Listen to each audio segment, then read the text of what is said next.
Vamos a orar en esta tarde y poner este tiempo de estudio de la palabra en las manos del Señor y vamos a disfrutar, como siempre hacemos, de la palabra que nos hable y sobre todo en estos días en los que estamos recordando de una manera especial acontecimientos que fueron realmente trascendentales, ¿no?, para la historia de la humanidad. Te damos muchas gracias, Señor, por el privilegio que nos das de abrir tu palabra, leerla, estudiarla. Pedimos que nos hables, como siempre, Dios mío, a través de ella y que estemos atentos y que podamos recibir tu palabra, tu enseñanza y valorar el hecho de poder estar aquí reunidos. Y también oramos por todos los hermanos que nos están viendo desde muchas partes del mundo, que tú les bendigas también a ellos y que tu palabra llegue claramente a sus vidas para que todos podamos crecer y fortalecernos cada día más y más en tus caminos y en tu palabra. Nos ponemos en tus manos, en el nombre de Jesús. Amén y amén. Gloria a Dios. Hermanos queridos, yo quiero hablar de unos personajes bíblicos. Son personajes bíblicos. No son personajes inventados por la sociedad o por los gobiernos o por las religiones. Son personajes bíblicos que lamentablemente tengo que decir que yo creo que han sido y siguen siendo, y me temo que seguirán siendo, los personajes más, no sé ni qué palabra utilizar sinceramente, pero los han convertido en el centro, en el foco de atención. Incluso parece que para lo único que están es para hacer una aparición un par de veces durante unos días en el año y recibir todo tipo de cartas y de peticiones por parte de los niños que están ansiosos por recibir sus regalos. Y vemos en los colegios, vemos en las plazas, vemos en los centros comerciales cómo están sentados en sus tronos y los niños se ponen al lado de ellos, algunos pequeñitos en brazos de ellos, para sacarse fotografías y que alguno de ellos le dé algún caramelo. Lamentablemente esto no tiene absolutamente nada que ver con la información que nos da la Biblia, la palabra de Dios. Estoy hablando de los mal llamados los Reyes Magos. Y digo mal llamados Reyes Magos porque la Biblia no dice que eran reyes. He estudiado en profundidad este tema y estos personajes.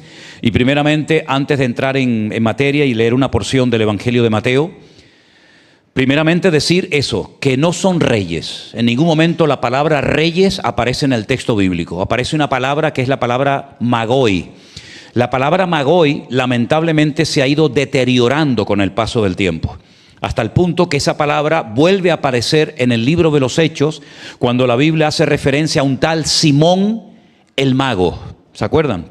Simón el Mago, que tenía engañada a mucha gente con las cosas y con las magias y con los trucos que hacía.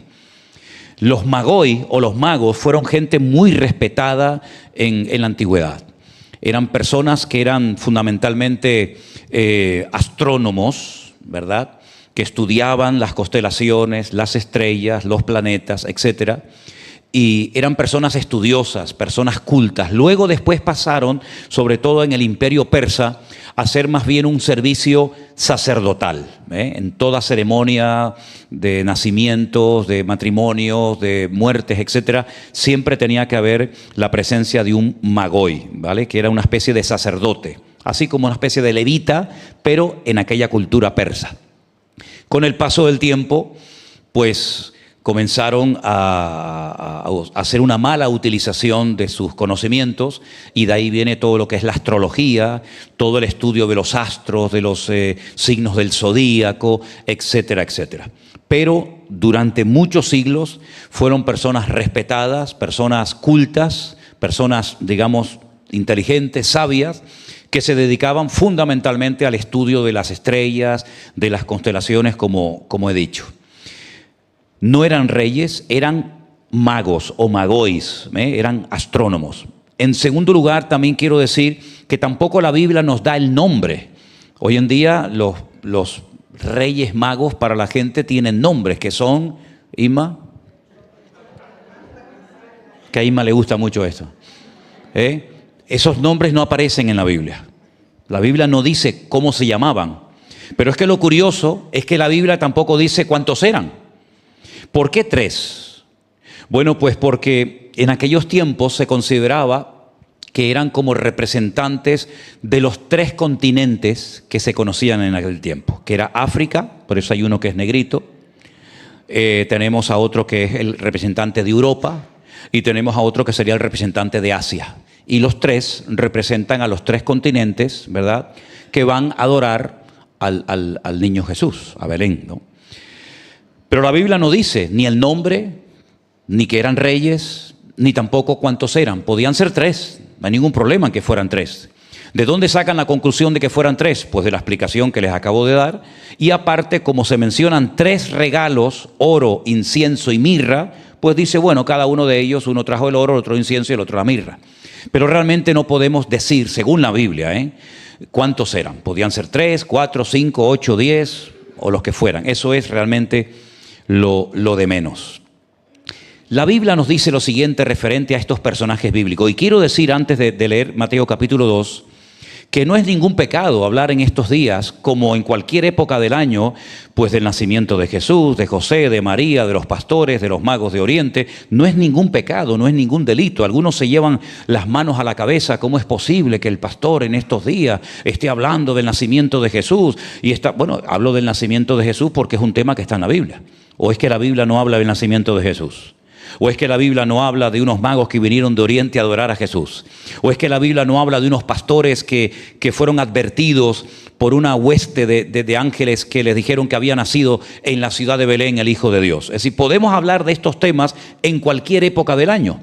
Pero yo quisiera en estos días hablar de estos temas para que la gente sepa realmente quiénes eran estos personajes y a qué vinieron, haciendo un recorrido seguramente de muchos meses hasta poder llegar al lugar donde estaba Jesús. Mateo capítulo 2, verso 1, la historia de estos personajes comienza de la siguiente manera. Cuando Jesús nació en Belén de Judea, en los días del rey Herodes, vinieron del oriente a Jerusalén unos magos, diciendo, ¿dónde está el rey de los judíos que ha nacido? Porque su estrella hemos visto en el oriente y venimos a adorarle. Oyendo esto, el rey Herodes se turbó y toda Jerusalén con él. Y convocados todos los principales sacerdotes y los escribas del pueblo, les preguntó dónde había de nacer el Cristo, el Mesías. Versículo 5. Ellos le dijeron, en Belén de Judea, porque así está escrito por el profeta, se refieren al profeta Miqueas, y tú, Belén de la tierra de Judá, no eres la más pequeña entre los príncipes de Judá, porque de ti saldrá un guiador que apacentará a mi pueblo Israel. Entonces Herodes, llamando en secreto a los magos, indagó de ellos diligentemente el tiempo de la aparición de la estrella. Enviándolos a Belén, dijo, id allá y averiguad con diligencia acerca del niño. Y cuando la halléis, hacédmelo saber, para que yo también vaya y le adore. Ellos, habiendo oído al rey, se fueron, y aquí la estrella que habían visto en el oriente iba delante de ellos, hasta que llegando se detuvo sobre donde estaba el niño.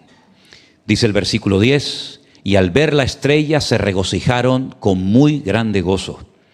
Y al entrar en la casa, fíjense, no habla de establo, no habla de pesebre, habla ya de una casa. Al entrar en la casa, vieron al niño con su madre María y postrándose lo adoraron. Y abriendo sus tesoros le ofrecieron presentes, oro, incienso y mirra. Pero siendo avisados por revelación en sueños que no volviesen a Herodes, regresaron a su tierra por otro camino. ¿Cuántos dicen amén? Qué historia tan interesante, ¿no?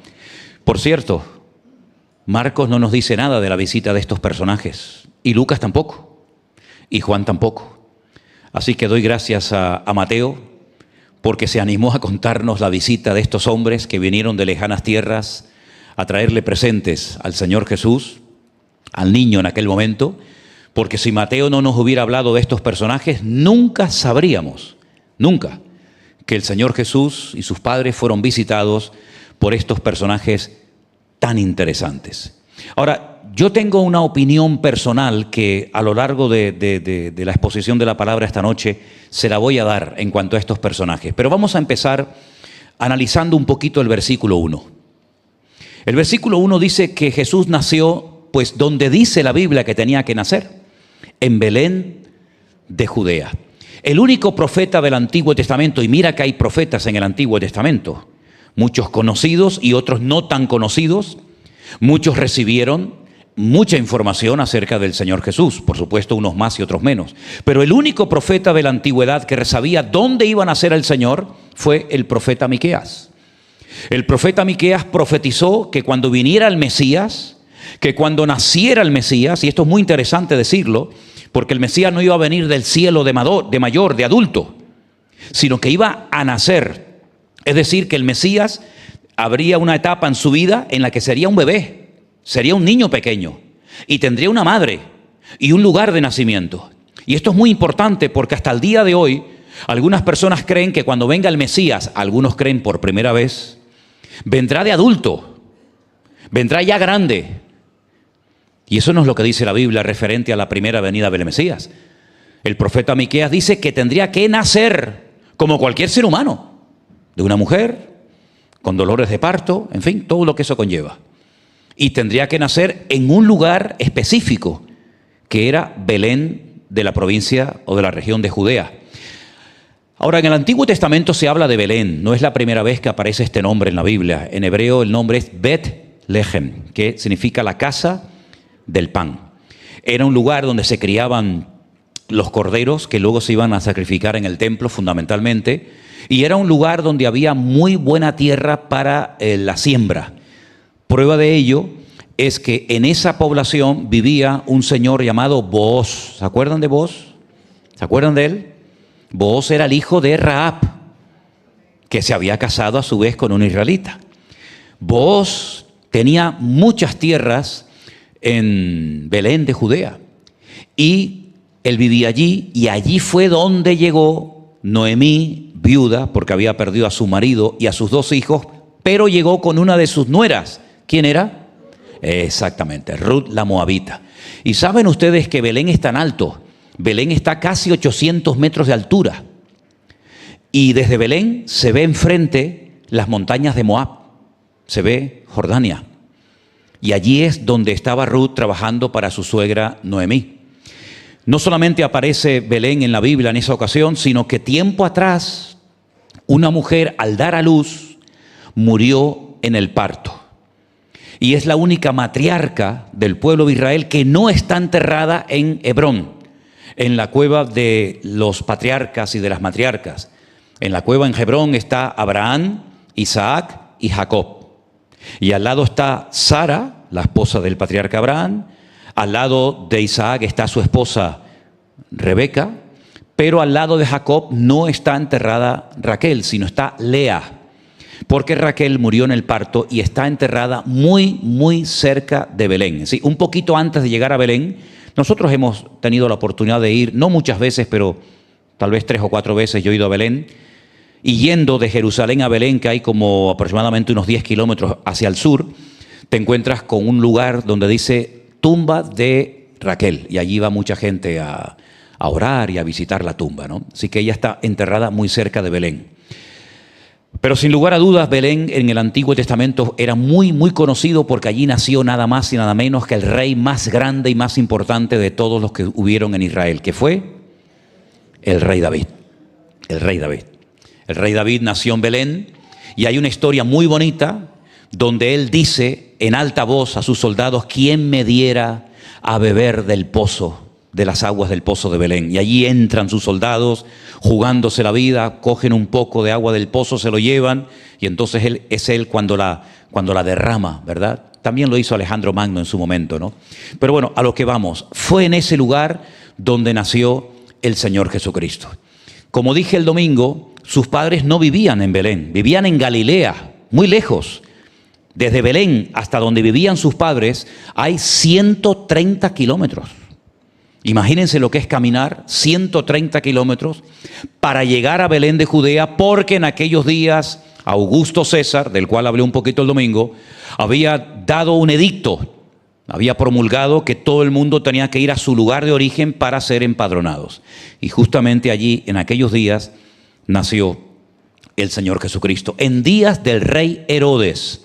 Ahora, si ustedes leen en la Biblia todas las veces que aparece Herodes, ustedes pueden llegar a la conclusión equivocada de que este hombre tenía la vida eterna, porque no muere nunca. Pero es que hubieron muchos Herodes. Este Herodes que aparece en el versículo 1 se llama o se conoce con el nombre de Herodes el Grande.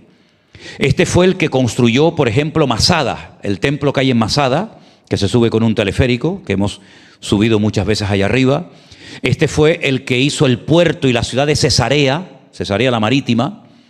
Este fue el que hizo el famoso Herodión. Por cierto, hace unos días vi en YouTube un documental acerca de los últimos descubrimientos arqueológicos que se han hecho en el Herodión. Les recomiendo que lo vean. Hay un arqueólogo judío que ya murió, ahora les voy a decir cómo murió.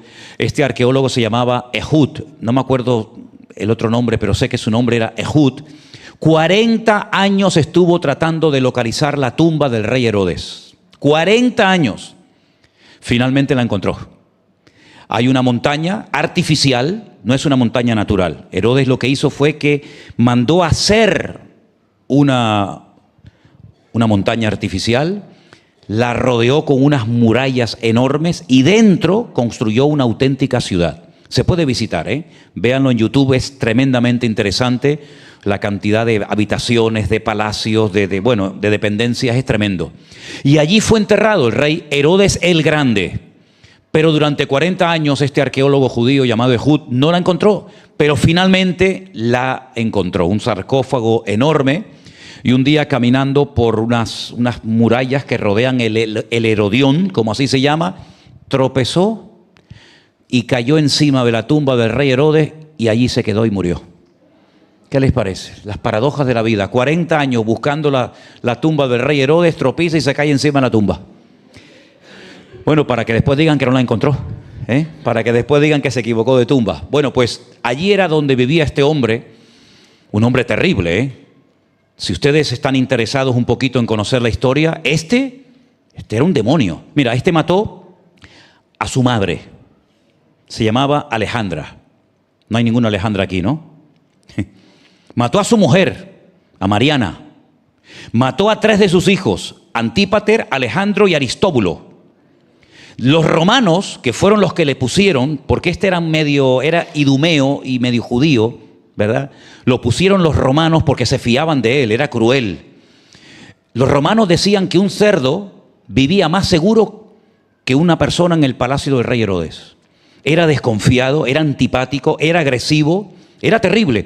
Como él sabía que era pésimo, era malo, pero malo, lo que hizo fue, sabiendo que nadie iba a llorar cuando muriera, cogió a los sabios y a la gente más importante de Israel, los encerró en una cárcel y dijo: cuando yo me muera, como sé que no van a llorar por mí, quiero que les corten la cabeza a todos.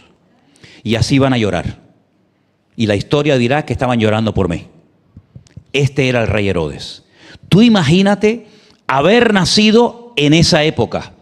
Ahora ponte en el lugar de los magos de Oriente que vienen guiados milagrosamente. Da igual si fue el cometa Halley, porque lo curioso es que se ha llegado a la conclusión de que en el tiempo en el que nació el Señor Jesucristo, el cometa Halley se veía perfectamente y estaba pasando por aquella región del mundo. Entonces algunos creen que podía haber sido el cometa Halley el que guió a estos magos.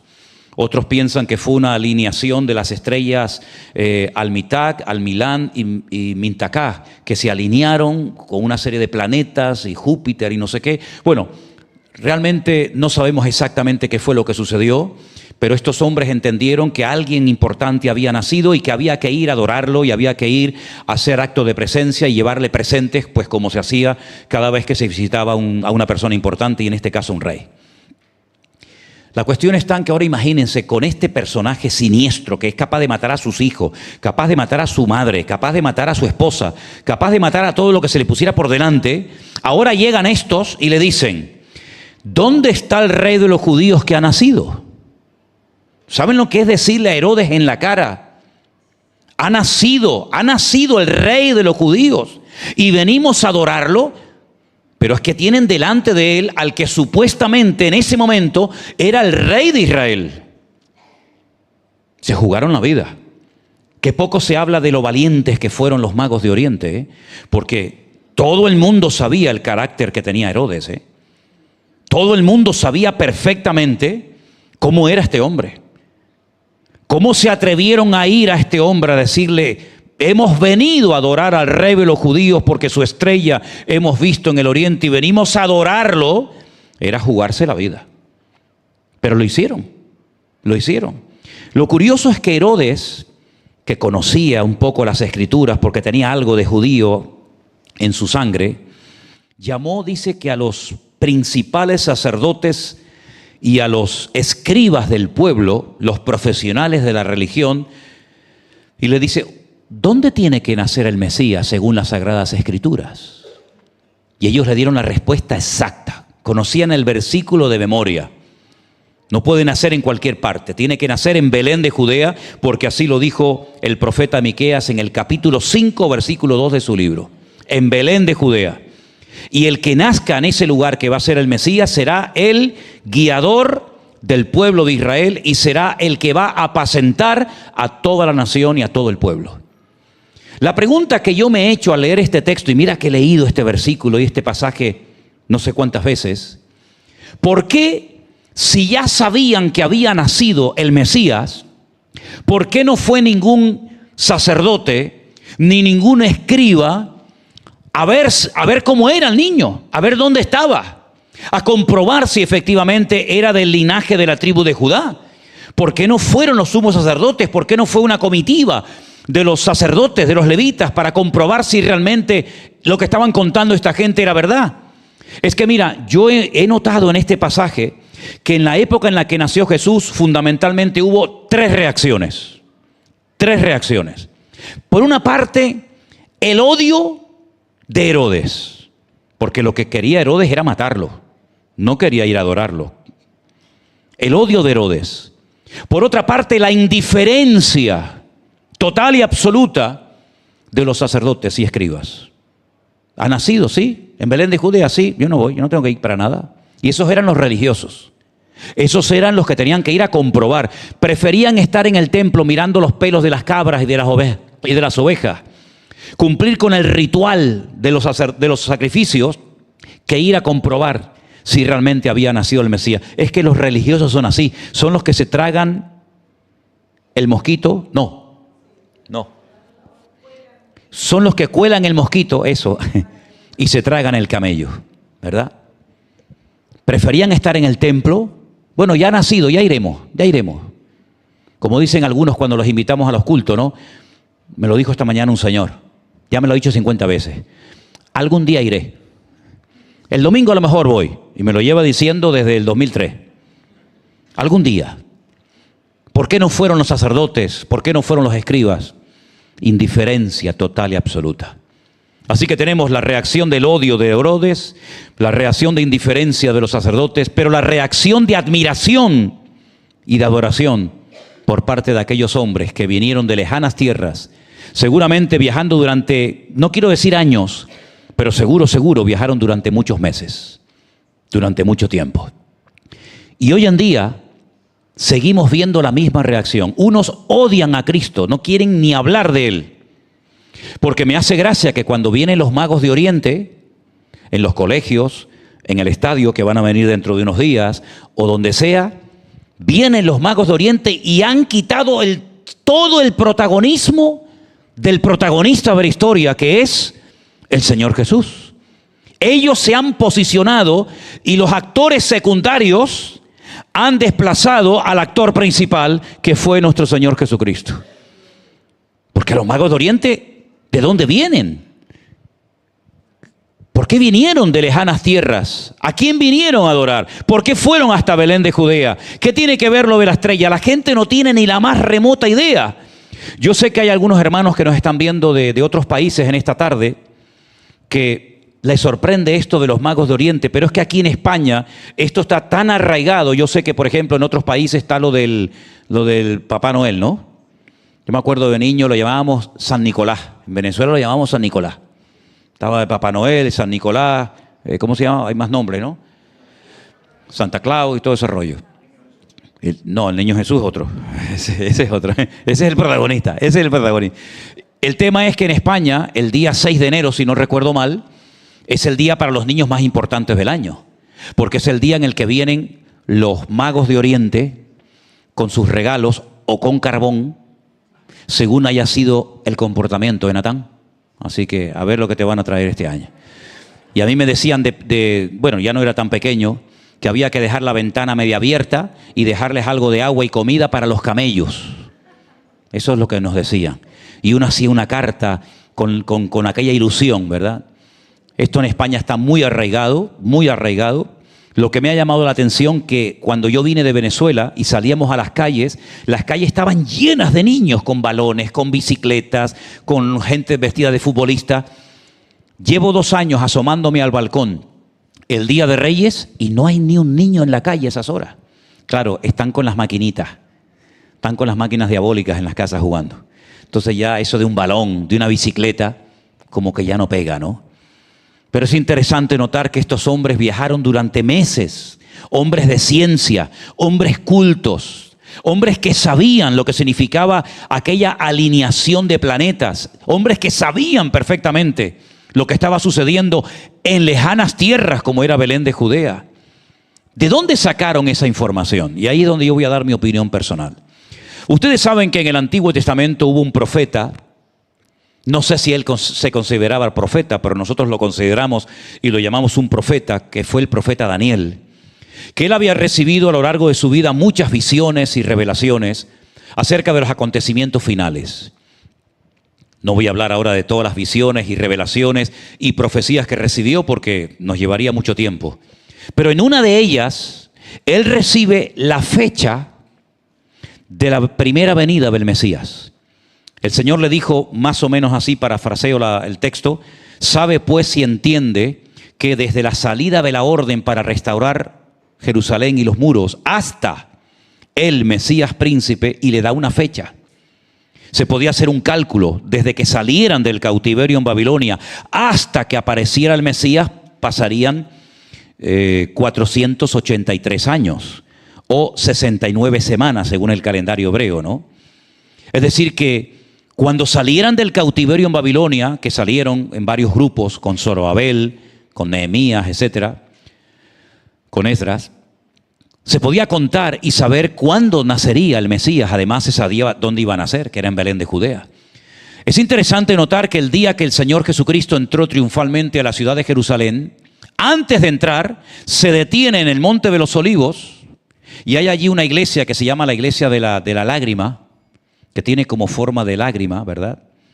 Donde cuenta la tradición que Jesús se detuvo y en el altar mayor de la iglesia hay un gallo, o mejor dicho, una gallina arropando a los polluelos, y en latín aparece ese versículo que dice: Jerusalén, Jerusalén, que matas a los profetas y apedreas a los que yo te envío. ¿Cuántas veces yo quise juntar a mis hijos como la gallina junta a sus polluelos y no quisisteis, ¿verdad?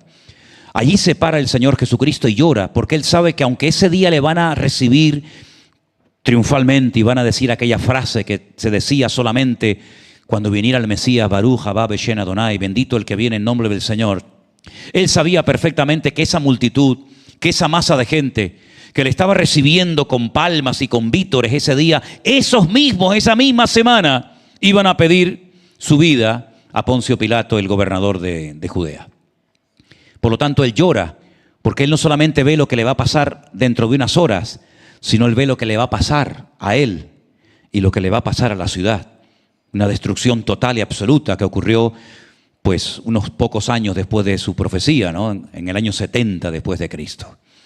Así que toda esa información acerca de la venida del Mesías y todos los tesoros, porque no se olviden que Nabucodonosor engrandeció muchas veces a Daniel y a sus compañeros y llegó a ser una persona muy influyente y tremendamente rica. Daniel fue un hombre tremendamente rico y próspero en Babilonia, pero él no tuvo descendencia. ¿Cómo se llamaba la esposa de Daniel? ¿Cómo se llamaron los hijos de Daniel? No lo menciona en la Biblia. Probablemente fuera un eunuco en el palacio del rey, porque esa era la condición para poder vivir en el palacio del rey, donde estaba el harén de todas las esposas del rey. Por lo tanto, él no tuvo descendencia, pero sí compartió toda la información. Sí compartió todo lo que él había recibido de parte del Señor en revelación. Y algunos opinan que esa fortuna de oro, de incienso y de mirra, especies tremendamente valoradas y caras en aquella época, y aquellas personas sabían que había nacido en Belén de Judea el Mesías, el Hijo de Dios, por toda la información que probablemente recibieron de los mismos labios del profeta Daniel. La mayoría de los comentaristas dice o vinieron de lo que es la zona de Babilonia, lo que es hoy en día Irak, entre el río Éufrates y Tigris, lo que se llama la Mesopotamia, o pudieron venir tal vez de Persia, que es el país de Irán en la actualidad, país que también conoció como imperio Daniel, porque él sobrevivió al imperio babilónico y conoció el imperio de los medas y de los persas. Sea como sea, estos hombres vienen, primeramente van al palacio del rey Herodes y le dejan bien claro con su pregunta, porque la pregunta, si ustedes se dan cuenta, desde mi punto de vista, tiene como doble intención. Primero, voy al rey. La pregunta es, ¿por qué fueron al rey Herodes?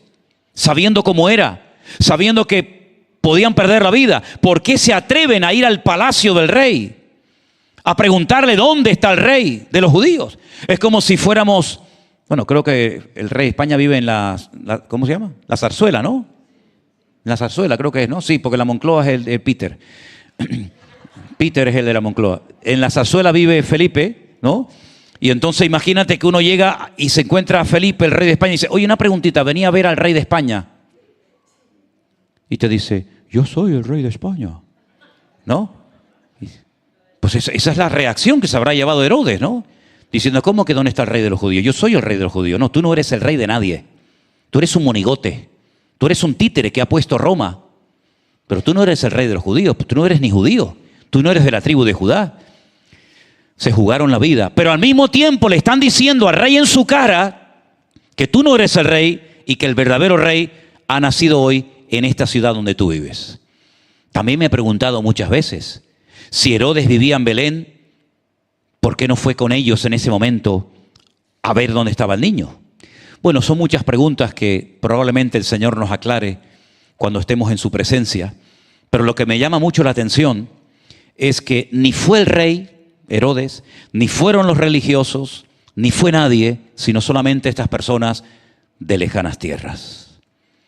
Y cuando llegaron, ya el niño no estaba en un establo, en un pesebre, como vimos el domingo pasado cuando Jesús nació, sino que ya han pasado, se calcula, como 2 años aproximadamente.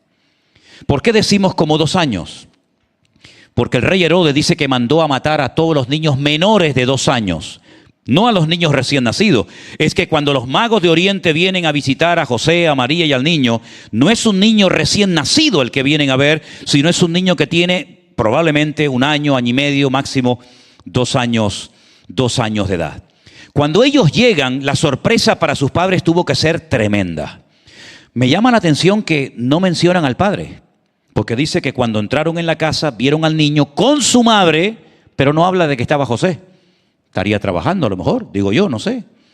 La cuestión es que ellos abren sus tesoros y le ofrecen al Señor 3 elementos que proféticamente nos hablan acerca de lo que ese niño sería en el futuro.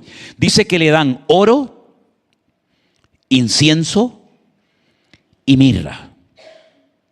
El Señor Jesucristo dice que era el rey, ¿sí o no?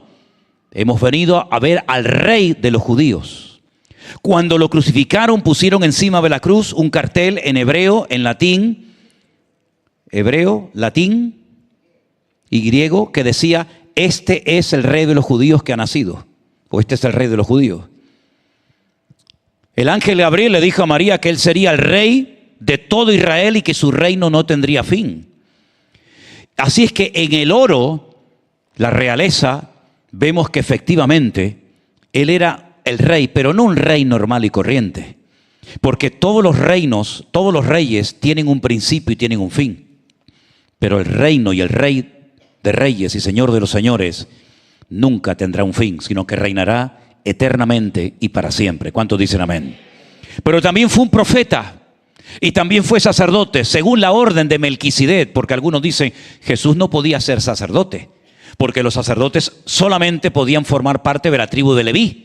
Y Jesús no era de la familia de Leví, era de la tribu de Judá.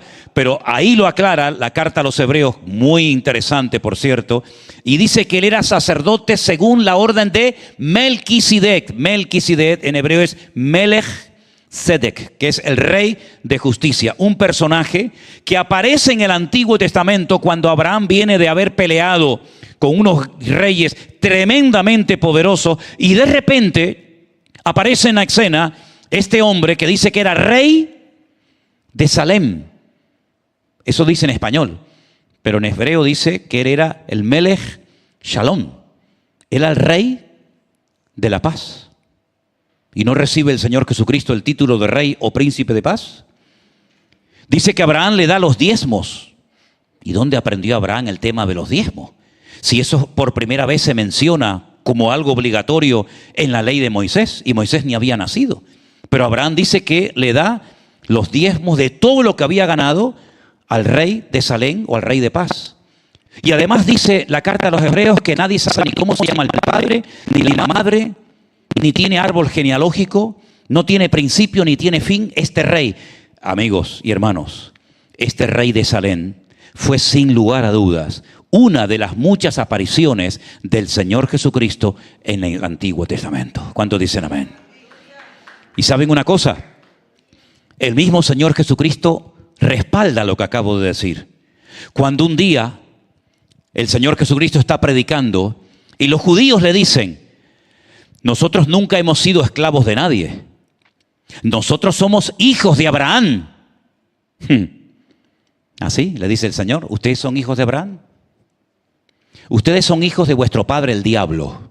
Mira, si alguien usó calificativos durísimos contra el pueblo de Israel, fue sin lugar a dudas el Señor Jesucristo. Yo no me atrevería a decirle a un judío esto. Pero el Señor Jesucristo, que era judío, y más judío que nadie, le dijo, vosotros sois de vuestro padre el diablo. Si vosotros verdaderamente fuerais hijos de Abraham, ustedes tendrían que creer en mí. Porque Abraham vio mis días y se gozó. Y entonces se burlan del Señor y le dicen, ¿que Abraham te conoció a ti? ¿Cuándo te conoció a ti Abraham? Si tú no tienes ni 40 años. Abraham había muerto hacía siglos. Pero sin embargo el Señor Jesucristo dice, no, Abraham vio mis días. Abraham vio mis días y se gozó en ellos. Y en otras apariciones también que el Señor Jesucristo hace en la tienda de campaña de Abraham. Por lo tanto, es interesante ver cómo toda la historia va encajando a la perfección. Porque por otra parte uno dice, bueno, si alguien sabía en este mundo quién era ese niño, es decir, si alguien lo tenía pero no claro, clarísimo, quién era ese niño, yo les pregunto a ustedes, si pueden responder en altavoz, no hay ningún problema, ¿quién era, hermanos? ¿Quién sabía perfectamente quién era ese niño? Sí, el diablo, sí. No, pero no vamos al campo espiritual, sino al campo. ¿Quién sabía perfectamente cuando miraba al niño que ese niño era el Mesías, el Hijo de Dios, que había nacido de una forma diferente a todos los niños? ¿Quién? Totalmente. ¿Sí o no? María sabía perfectamente que ella se quedó embarazada, sí, sin tener ningún contacto con su futuro marido, que era José, porque estaba comprometida, aún no casada. ¿Qué te parece? Como hacen los gitanos, ¿no? Que se comprometen, ¿verdad? Dice, no, el niño para el niño para la niña, se comprometen y ya se buscará el día de la boda. Ella estaba comprometida, ella no se podía casar con otro hombre, ni él con otra mujer, a menos que hubiera un acto de infidelidad. Por eso dice que como José era justo, porque se habla mucho de María, pero qué poquito se habla del padre, ¿verdad? Dice la Biblia que como José era justo, y ella le dice, estoy embarazada. Estoy embarazada. Claro, el hombre, ¿qué piensa en un momento? Me ha engañado. Se ha acostado con otro hombre. Y como yo quiero que me echen la culpa a mí, y no a ella, la voy a abandonar, para que así la gente diga, mira qué sinvergüenza. Deja a la chica embarazada, y encima la abandona. Pero el Señor se le aparece y le dice, no lo hagas, porque lo que lleva en su vientre es santo. Así que no tengas ningún temor. Es decir, las cosas que el Señor habló en aquellos días por sueños, por visiones, por ángeles, fue realmente tremendo. Porque hay una característica del mundo espiritual. Y es que cuando están a punto de suceder cosas muy, muy impactantes en el mundo, en la sociedad, hay una aparición de ángeles y visiones y revelaciones como nunca antes. Porque es la forma como el Señor va anunciando lo que se viene, ¿verdad? Ahora, María sabía perfectamente que ese niño era el Hijo de Dios, que ella quedó embarazada, como le dijo el ángel Gabriel, por obra y gracia del Espíritu Santo. Lo quieran creer o no, eso es lo que dice la palabra de Dios y eso es lo que creemos. Amén, hermanos. Amén. Muy bien. Ella no tenía ninguna necesidad de que unas personas de Oriente vinieran para confirmarle que él era el rey de los judíos y venimos para adorarle porque su estrella hemos visto en el Oriente. Ella no tenía necesidad de que nadie le dijera que él era el rey o iba a ser el rey de los judíos, porque ella sabía perfectamente que ese niño era un niño especial. Todas las madres de Israel, escuchen bien esto porque esto es la verdad, todas las madres de Israel soñaban con tener algún día, con parir algún día al Mesías, al Redentor de Israel. Cuando nacía un niño en Israel, enseguida la madre, lo primero que pensaba, ¿será este el Mesías? ¿Será este el Redentor? Pero ella no tenía ninguna duda. Ella sabía que ese niño tenía un propósito especial porque ya el ángel Gabriel se lo había dado. No tengo tiempo ahora, pero lean ustedes el mensaje que Gabriel le da a María y le da 7 profecías. 7 profecías. No temas, María, has hallado gracia ante los ojos de Dios. He aquí que darás a luz un hijo, será su nombre Emmanuel, será grande, reinará sobre la casa de Jacob para siempre. Sí, 7 profecías, de las cuales 4 se han cumplido. Es una tarea que les pongo, háganlo ustedes. Quedan 3 por cumplir. ¿Para qué tienen que venir los magos de Oriente a decir hemos visto su estrella en el Oriente y venimos a adorarlo porque sabemos que Él es el Rey? Es que los magos de Oriente no vinieron solamente para adorar al niño, sino que cumplieron una función fundamental y es lo que dice la Biblia en uno de los primeros versículos que yo aprendí de memoria en mi vida, que es Filipenses 4:19, que dice, mi Dios pues suplirá todas vuestras necesidades conforme a sus riquezas en gloria en Cristo Jesús. Ellos van a tener que huir. Ellos no pueden permanecer ni un minuto más en ese lugar. ¿Por qué? Porque Herodes le ha puesto precio a la cabeza del niño. De hecho, muchos niños murieron. Dice la Biblia, por ejemplo, en el capítulo 2, en el versículo 17, entonces se cumplió lo que fue dicho por el profeta Jeremías cuando dijo, voz fue oída en Ramá, grande lamentación, lloro y gemido, Raquel llora por sus hijos y no quiso ser consolada, ¿verdad? Muchos niños murieron, pero este niño logró salvar su vida porque el Señor le había revelado a José que tenían que huir. ¿A dónde? ¿A dónde tenían que huir, hermanos? Pues al país más cercano que tenían yendo hacia el sur, que era Egipto. Ahora, yo no sé cómo están ustedes de geografía, hermanos, pero no estamos hablando de que fueron en coche, ¿eh? No fueron en tren, no fueron en un avión. Fueron caminando desde Belén hasta Egipto. Visualice usted el mapa un momentito en su cabeza, qué lástima que no se me haya ocurrido ponerlo aquí para que lo vierais, pero es un camino larguísimo. Tienen que salir de Israel, tienen que adentrarse en la península del Sinaí. Probablemente habrán entrado por la franja de Gaza, ¿verdad? Por la franja costera de Gaza. Sea como sea, se tuvieron que meter por el desierto de la península del Sinaí hasta llegar a las ciudades habitadas de la época. Y bueno, si logran llegar con una criatura de 2 años, este hombre es un extranjero. Los egipcios no guardan un buen recuerdo de los hebreos, de los judíos. ¿Por qué? Porque siglos atrás, por culpa de este pueblo, nuestro país quedó totalmente destruido. El faraón murió, el heredero murió. Las plagas destrozaron los animales, destrozaron los campos, las cosechas. Este pueblo nos destruyó y ahora viene un judío, un extranjero, a habitar entre nosotros. No es nada fácil, ¿eh? Pero tan bíblico es quédate en tu sitio como tan bíblico es huye de este lugar a otro lugar. No huyeron por cobardía, huyeron porque el Señor le dijo que lo tenían que hacer. Qué curioso, ¿no? A unos les dice que salgan corriendo de Egipto y a otros les dice el Señor, tienes que volver a Egipto. Pero es que había una profecía que decía, de Egipto llamé a mi hijo. Oseas capítulo 11, verso 1. De Egipto llamé a mi hijo. Claro, tiene una doble interpretación, porque también es verdad que la Biblia dice que Israel es como el hijo del Señor. Pero por otra parte también el Señor Jesucristo, como el unigénito del Padre, también fue llamado de Egipto. 2 años estuvieron en Egipto. 2 años. Una pregunta, ¿dónde vivieron? ¿De dónde sacaron dinero para alquilar una casa? ¿Y para comer? ¿Y para ponerse ropa? Los magos de Oriente trajeron oro, incienso y mirra para que estuvieran tranquilos 2 años, para que después pudieran volver, pero dice que como tenían todavía cierto temor, se fueran a vivir a otro lugar llamado Nazaret. No fueron a Galilea, no fueron a Belén, se fueron a otro lugar llamado Nazaret, y de ahí viene lo de Jesús de Nazaret, porque fue criado en aquella zona. ¿Os dais cuenta todos los detalles cómo están controlados por el Señor? Ahora, mi pregunta es, ¿hoy en día el Señor tiene sobre nuestras vidas el mismo control que tenía hace 2000 años? ¿Sí o no?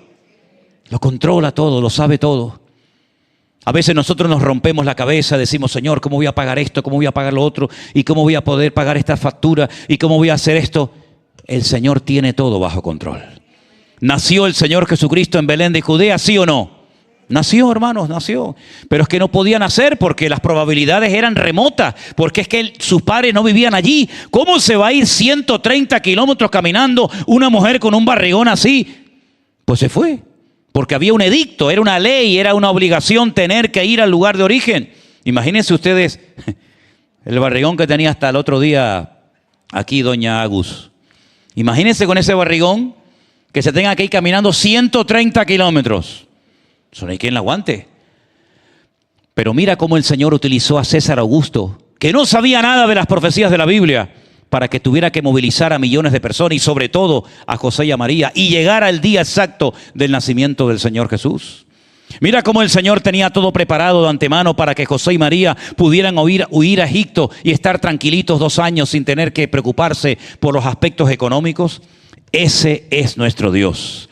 Alguien se había quedado con las ganas de aplaudir, pues apláudanle ahora al Señor, porque ese es nuestro Dios, querido hermano. Ese es nuestro Dios, aleluya. El Dios que lo sabe y lo controla todo. Mira, termino diciendo esto. Hay una fiesta en el calendario judío que la llaman, ustedes saben, el Yom Kippur. Es el día en el que el sumo sacerdote entraba al lugar santísimo, como ya les he explicado muchas veces, para presentar el sacrificio. Luego el sumo sacerdote salía, extendía las manos hacia el pueblo, los bendecía, etcétera, etcétera. Muy bien. Miren, hermanos, el Señor Jesucristo, que lo sabe, que lo conoce y que lo puede todo, se va a encargar de todos y de cada uno de nuestros detalles. No le va a faltar a nuestra vida nada. Ellos creen que en ese día Dios juzgaba al mundo y lo siguen creyendo hoy en día. Ellos días antes llaman por teléfono, escriben cartas, te visitan pidiéndole perdón a la gente que ellos creen que han ofendido. Tienen unas oraciones especiales, que yo las tengo por ahí en mi casa escritas, que las dicen por si acaso han hecho una promesa y no la han cumplido. Es decir, intentan ponerse lo mejor delante del Señor.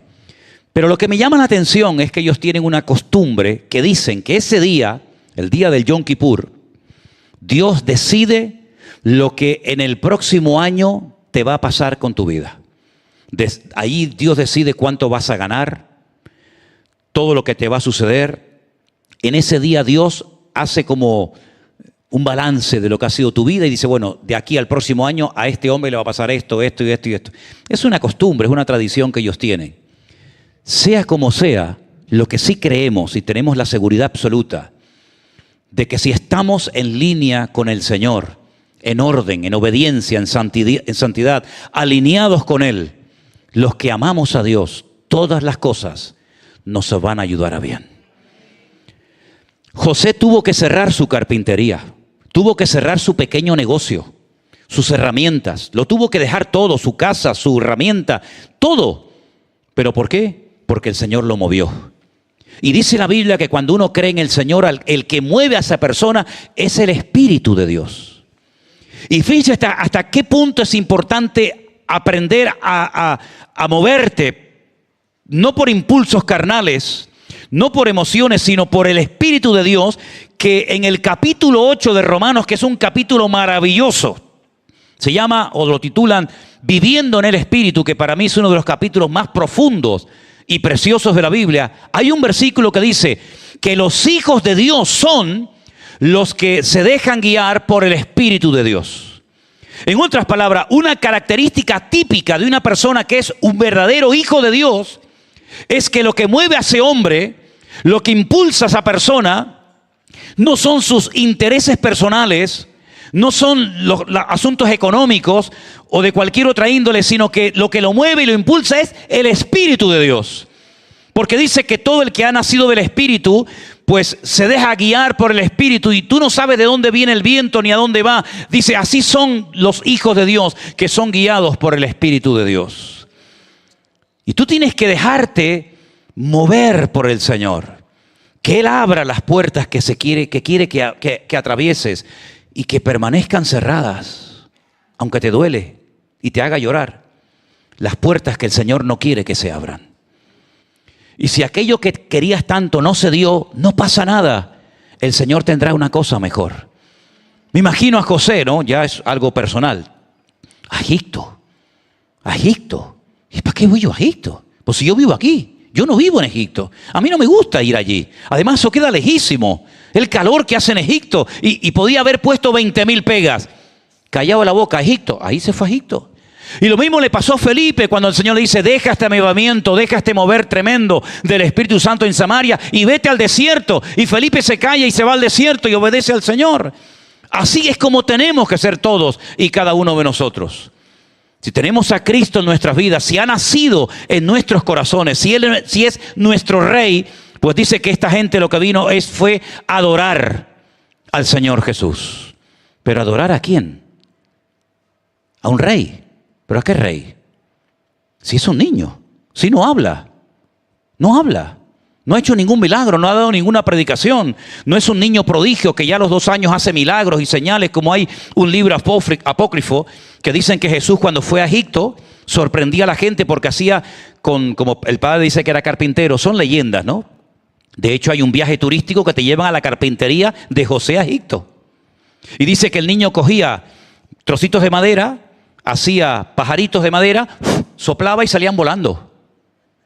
No hacía nada ese niño. Era como un niño normal y corriente de 2 años. Bueno, si tenía 2 años y era así como el carácter de Adiel, ya lo creo que se movía, ¿no? Pero bueno, se postran ante un niño a adorarlo. Si estos hombres se postraron ante un niño que no hacía nada y lo adoraron, ¿cuánto más tú y yo nos vamos a postrar ante Él, que ha hecho tantas maravillas, señales y prodigios en nuestras vidas? Ellos todo era por fe, no veían nada, pero lo hicieron. Nosotros, hermanos, tenemos miles de motivos para decir, ¿cómo no voy a adorarte, Señor? ¿Cómo no voy a bendecirte? ¿Y cómo no voy a servirte con mi vida después de todo lo que has hecho en mi vida? Amén, hermanos. Seamos como aquellos hombres, obedientes, sacrificados, esforzados, y pongamos nuestros tesoros, nuestros talentos, los ponemos a los pies del Señor, porque no son para nosotros, son para nuestro Señor Jesucristo. ¿Cuántos dicen amén?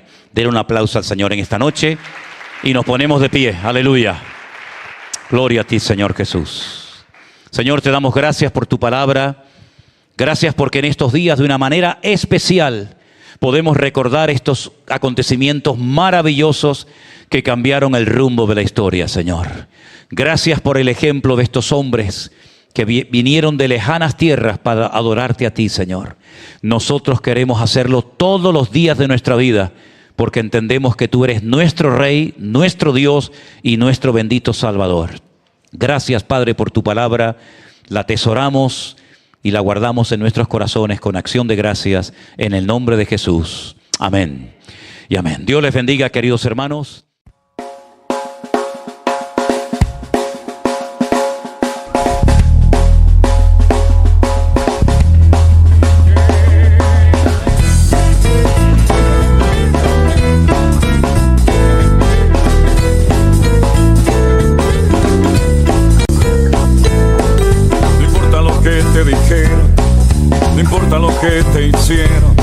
tienes que aprender a descansar en Dios.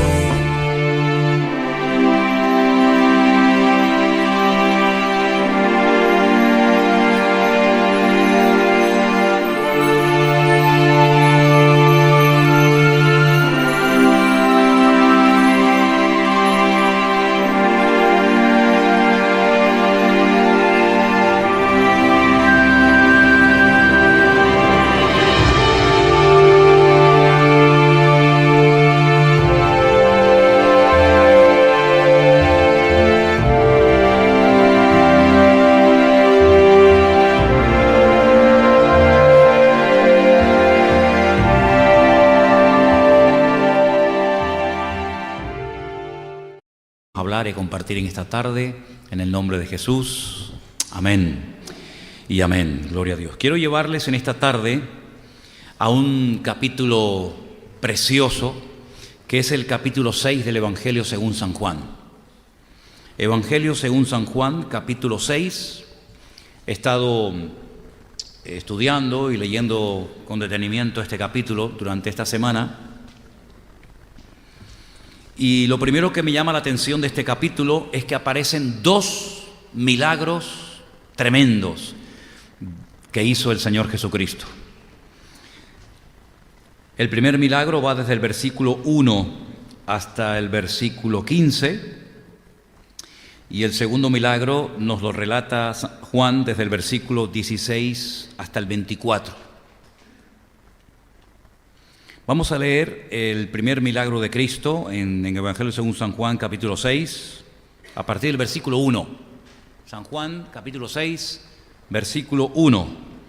Y dice así la palabra del Señor. Después de esto, Jesús se fue al otro lado del mar de Galilea, el de Tiberias. Y le seguía gran multitud porque veían las señales que hacía en los enfermos. Entonces subió Jesús a un monte y se sentó allí con sus discípulos, y estaba cerca la Pascua, la fiesta de los judíos.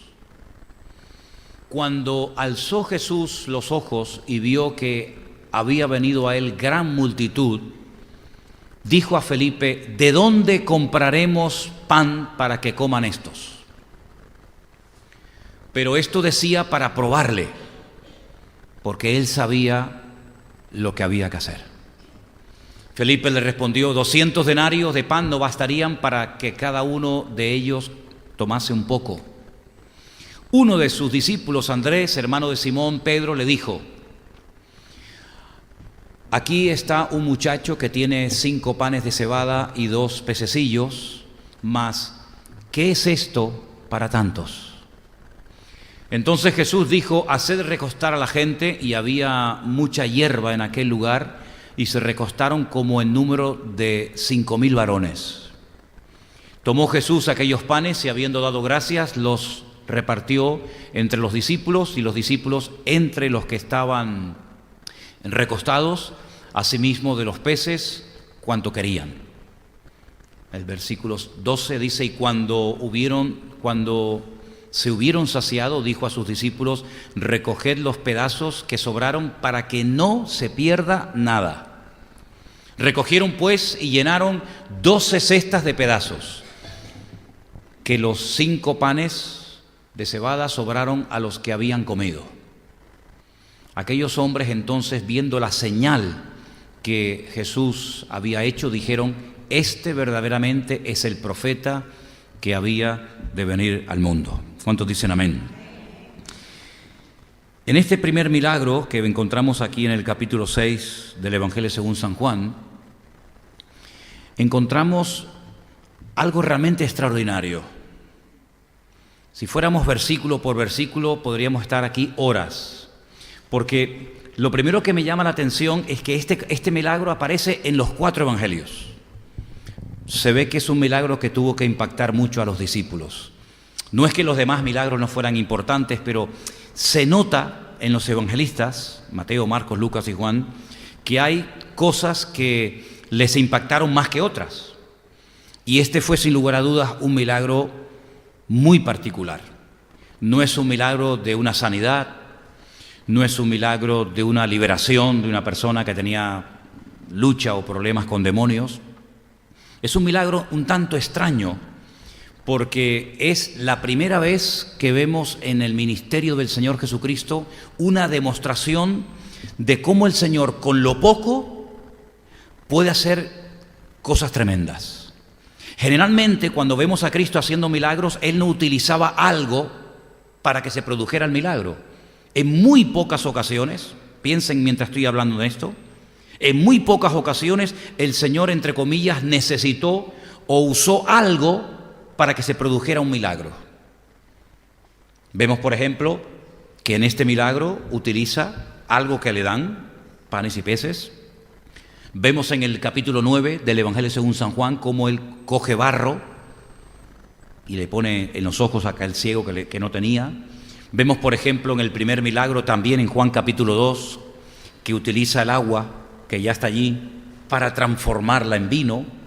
Pero salvo estos milagros y algún otro, el Señor nunca necesitó de nada para hacer un milagro, ¿vale? Otra cosa que me llama mucho la atención es que en el capítulo, en el pasaje que hemos leído, hay un momento en el que Él hace una pregunta. Pero a continuación San Juan nos dice que la pregunta la hizo porque Él quería probar a Felipe, a los discípulos, digamos, ¿no? Es decir, que vemos en este pasaje que el Señor Jesucristo tiene todo el derecho y toda la libertad de probarnos en el área que Él quiera, cuando quiera y como quiera. Pero a continuación añade, pero el Señor sabía lo que se tenía que hacer en cada momento. Y es que nunca vamos a ver a Cristo nervioso. Nunca vamos a ver a Cristo preocupado diciendo, madre mía, ¿y ahora qué hacemos? Los discípulos sí están preocupados. En este evangelio y en otros evangelios nos dice que los discípulos, viendo que ya era, porque no fue una comida al mediodía. Generalmente, en los tiempos de la Biblia se solía comer 2 veces al día, por la mañana y por la noche. No es como nosotros hoy en día, que tenemos el desayuno, el almuerzo, la merienda, la cena. En los tiempos de la Biblia generalmente la gente comía 2 veces. Por la mañana, cuando se levantaba, que tenía que emprender viajes o ir al campo a trabajar, y luego a la vuelta del trabajo, a la caída del sol, la gente comía, y esas eran las 2 comidas que habitualmente se hacían en aquellos tiempos durante siglos. Y en otros evangelios nos dice que ya era entrando la noche, es decir, ya el sol se estaba ocultando y el sitio en el que estaban era un sitio desértico donde no había, digamos, tiendas o supermercados como hoy en día, y los discípulos comienzan a ponerse nerviosos, comienzan un poco a preocuparse porque le dicen al Señor, Señor, la gente no ha comido, ya va a ser la hora de comer, tenemos aquí delante de nosotros una multitud enorme de gente. Quiero que sepan que solamente se contaba a los hombres y dice que había 5.000. Es decir, que mujeres y niños habría, pues, capaz que el doble o mucho más, ¿no? Y Señor, esto se nos puede ir de las manos. En otro evangelio dice que estuvo no solamente compartiendo cosas interesantes de la palabra, sino también estuvo sanando a los que entre la multitud estaban enfermos. Y todo ha ido muy bien, el mensaje, el ambiente, la enseñanza, las sanidades, los milagros, pero aquí hay una realidad con la que nos vamos a encontrar en breves momentos, y va a ser que la gente no ha comido en todo el día. Algunos dicen que vinieron caminando de las zonas cercanas, otros vinieron en barca, y Felipe le dice, junto con otros discípulos, despide a la multitud. El Señor Jesucristo les dice a los discípulos que no hay necesidad de tomar esa medida, no hay necesidad de decirle a la gente que se vaya. Me imagino que esto les tuvo que impactar tremendamente a los discípulos. ¿Cómo que no se vayan? ¿Y qué hacemos entonces? ¿Los dejamos en ayunas? ¿Todas estas mujeres, estos niños, esta gente que ha estado todo el día con nosotros? Jesús les da la respuesta y les dice, dadles vosotros de comer. Ahora, por lo que nos dicen Juan y los otros evangelios, ni siquiera los discípulos tenían comida para ellos. Porque si hubieran tenido ellos comida, no hubiera necesidad de haber buscado a un niño que tuviera pues los panes y los peces que dice que tenía. Le hubieran dicho, pues mira, yo traje 3 panes, el otro trajo no sé cuántos, sino que nos da a entender el pasaje que ni siquiera ellos tenían comida. y ahora reciben una orden: dadles vosotros de comer. Felipe automáticamente saca la calculadora y dice: ni 200 denarios de pan bastarían para que cada uno de ellos tomase un poco. Bien saben ustedes que un denario era lo que se ganaba por día una persona que trabajaba.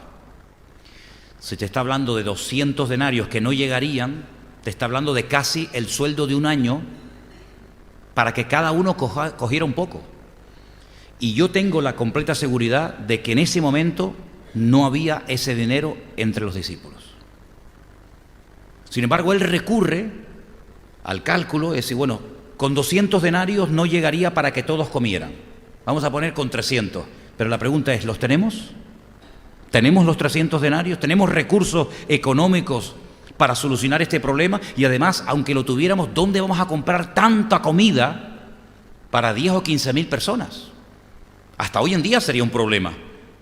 Hasta hoy en día, si tuviéramos dinero, sería un problema ir a un supermercado y comprar comida para 15.000 personas. Eso es una barbaridad. ¿Y cómo traemos toda esa comida? ¿Y qué traemos? ¿Y cómo la traemos? El otro discípulo que habla, porque hay dos que hablan, Felipe, el que propone o el que dice que ni 200 denarios bastarían, y luego está un tal Andrés, que no es un discípulo que hable mucho en la Biblia. Hay algunas ocasiones en las que habla, pero esta es una de las pocas. Y él dice: aquí hay un muchacho, versículo 9, que tiene 5 panes de cebada y 2 pececillos. Pero a continuación añade: mas, ¿qué es esto para tantos?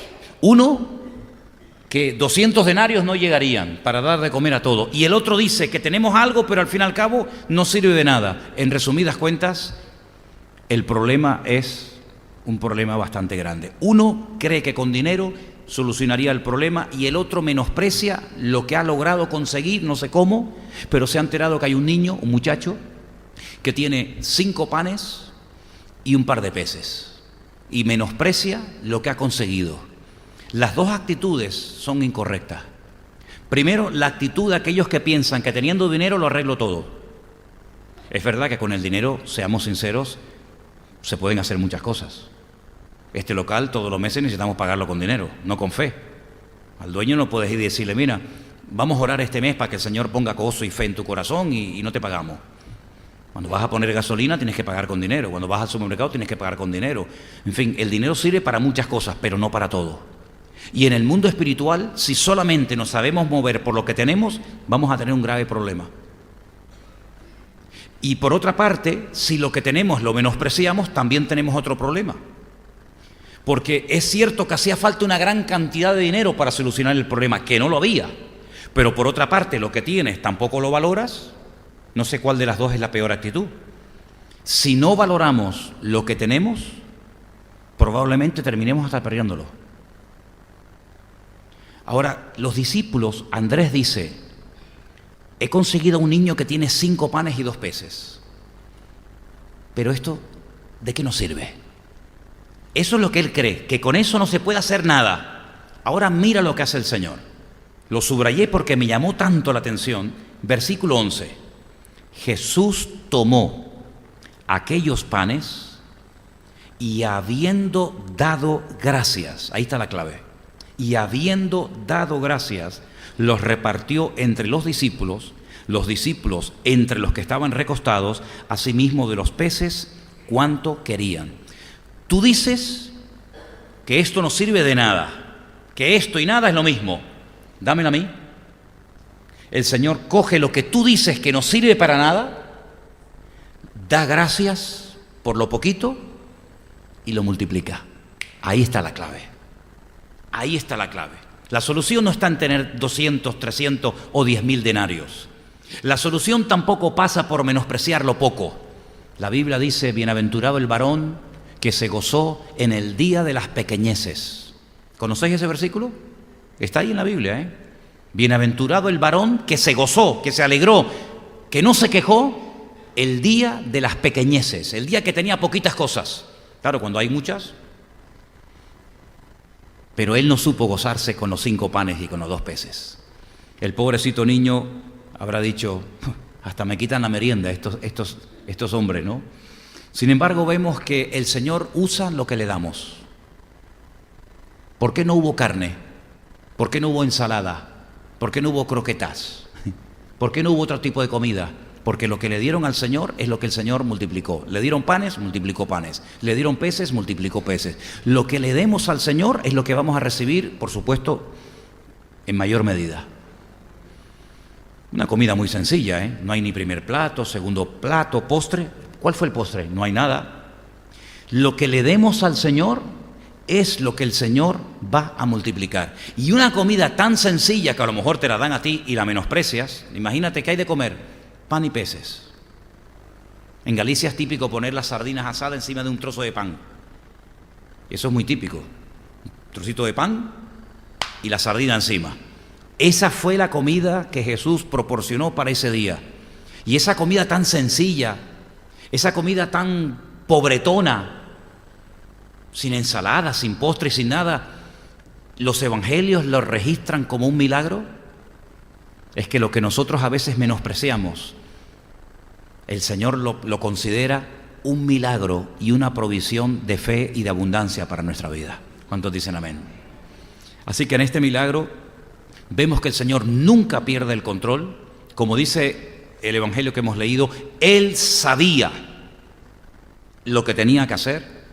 Pero no solamente en ese momento, sino con tu problema, el que tienes ahora, o mañana, o la semana que viene, o dentro de 5 años, el problema que tienes, la necesidad que tienes, la enfermedad que tienes, etcétera, etcétera, etcétera. Él sabe lo que tiene que hacer con tu situación, ¿sí o no? Lo sabe perfectamente. Y ahí hay un relato bíblico de cómo hay una situación que se puede ir de la mano, de cómo hay una multitud que se puede virar, porque no hay nada más cambiante que una multitud.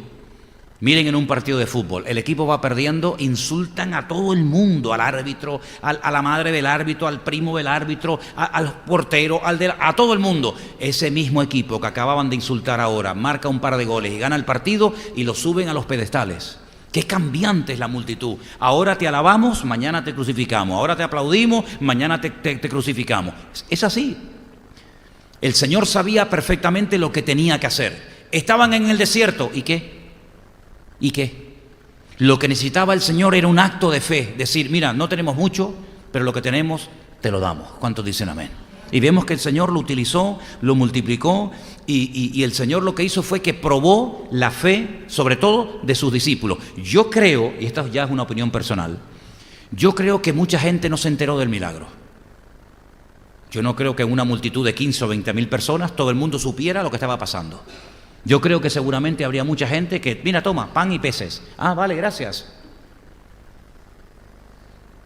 15.000 personas no pueden estar todas rodeando y viendo el milagro que Cristo está haciendo aquí. Habría personas que estarían a docenas o a cientos de metros y de repente llegan y le dan la comida. Así que yo no creo que el milagro tanto lo hizo el Señor para sorprender a las multitudes, sino que el milagro más bien lo hizo para demostrarle a sus discípulos que aunque se tenga poco o estemos en el desierto, o sea de día o sea de noche, yo sé lo que tengo que hacer. Como dije hace poco, la piedra en el sepulcro de Cristo no se rodó para que Él pudiera salir. La piedra del sepulcro de Cristo se rodó para que ustedes puedan entrar y ver que Él resucitó y que no está dentro. Si Él traspasaba las paredes, ¿qué más le da traspasar una piedra? Así que no rodó la piedra para decir, ay, gracias, porque si no, no puedo salir. Yo creo que el Señor rodó la piedra, o mandó a rodar la piedra, para que ustedes que no creen que es resucitado, entren y miren y crean. Porque así dice la Biblia que pasó. Entraron, miraron y creyeron. Y creo que este milagro realmente el Señor más bien lo hizo para demostrarle a los discípulos que no importa la circunstancia, no importa el lugar, el Señor es capaz de hacer esto y mucho más si somos capaces de no quejarnos, de darle gracias al Señor, porque ¿qué es lo que hace el Señor con los panes y con los peces? Él podría decir lo mismo que Andrés, ¿y para qué me dan esto?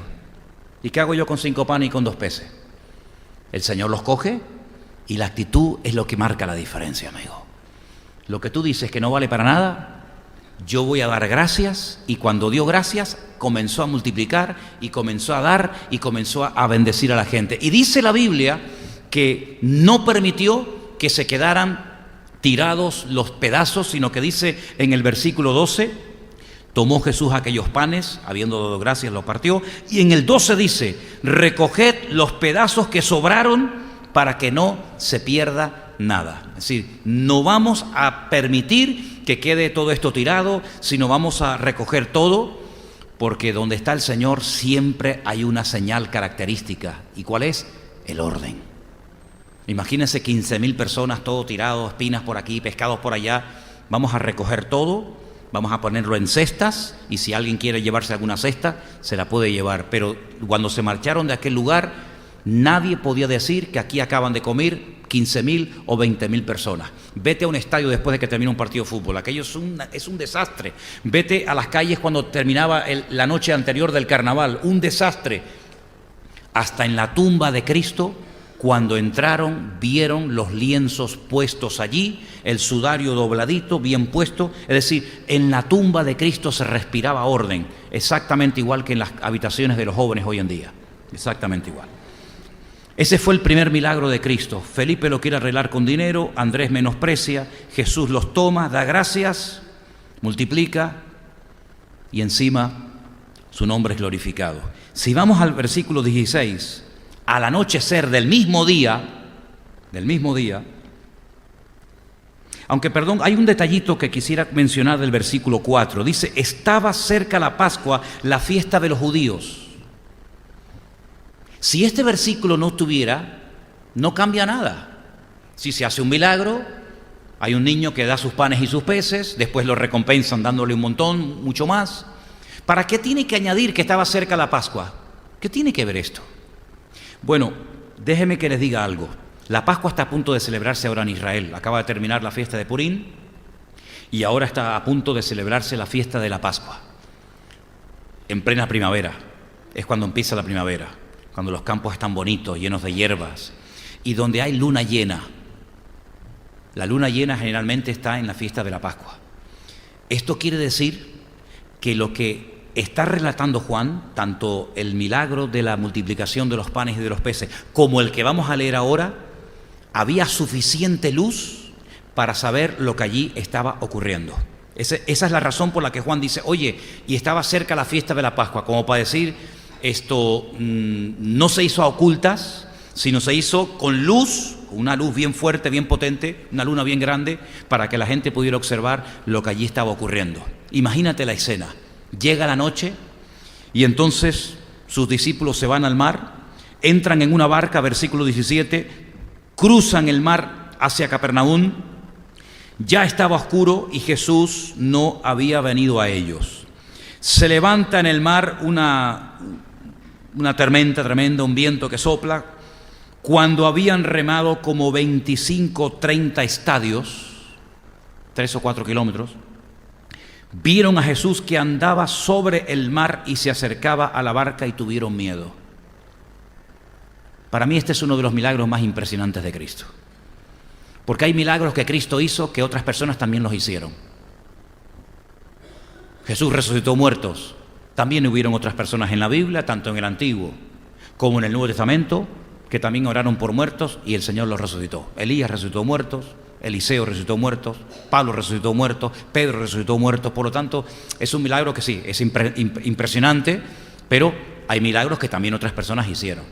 Echar fuera demonios. Hay otros cristianos que también echaron fuera demonios, tanto en el Nuevo como en el Antiguo, etc. Pero este milagro nunca nadie lo logró hacer. Este es un milagro único e irrepetible en la vida de Cristo.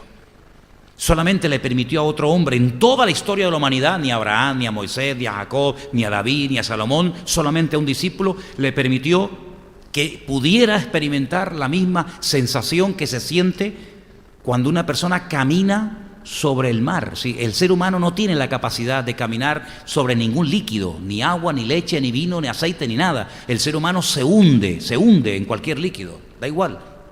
Sin embargo, el Señor Jesucristo, Él viene caminando por encima de las aguas. Claro, los discípulos cuando ven aquella imagen entran en shock, entran en pánico, porque jamás en la vida, es la primera vez en la historia bíblica que se cuenta que alguien viene caminando por encima de las aguas. Pasar por el mar en seco, sí, cuando salieron de Egipto. Pasar por el río Jordán en seco, sí, pero caminar por encima nunca nadie lo hizo. Y entonces dice que tienen miedo Mas él les dijo: yo soy, no temáis. Ellos entonces con gusto le recibieron en la barca, la cual llegó enseguida a la tierra donde iba. Es curioso que Juan dice que estaban remando con gran fatiga, las barcas no eran de motor, era con remos y con vela, y no llegaban. Ahora, según lo que leemos, ellos están en la parte norte del mar de Galilea. El mar de Galilea tiene forma de arpa y la parte de arriba es más estrecha que en la parte de abajo. Y lo que nos está relatando aquí, y los que hemos estado allí sabemos lo que estoy diciendo, que hay una parte que el mar es más estrecho, y en esta parte es donde más estrecho es, y en la parte de abajo como que se hace más ancho. Ni siquiera por la parte estrecha, por la parte más angosta, son capaces de llegar de una orilla a otra orilla. Imagínense si hubieran estado en la otra parte del lago. El Señor viene caminando por encima de las aguas. Saben que los egipcios tenían jeroglíficos, ¿no? Más que letras, dibujitos y cosas así raras.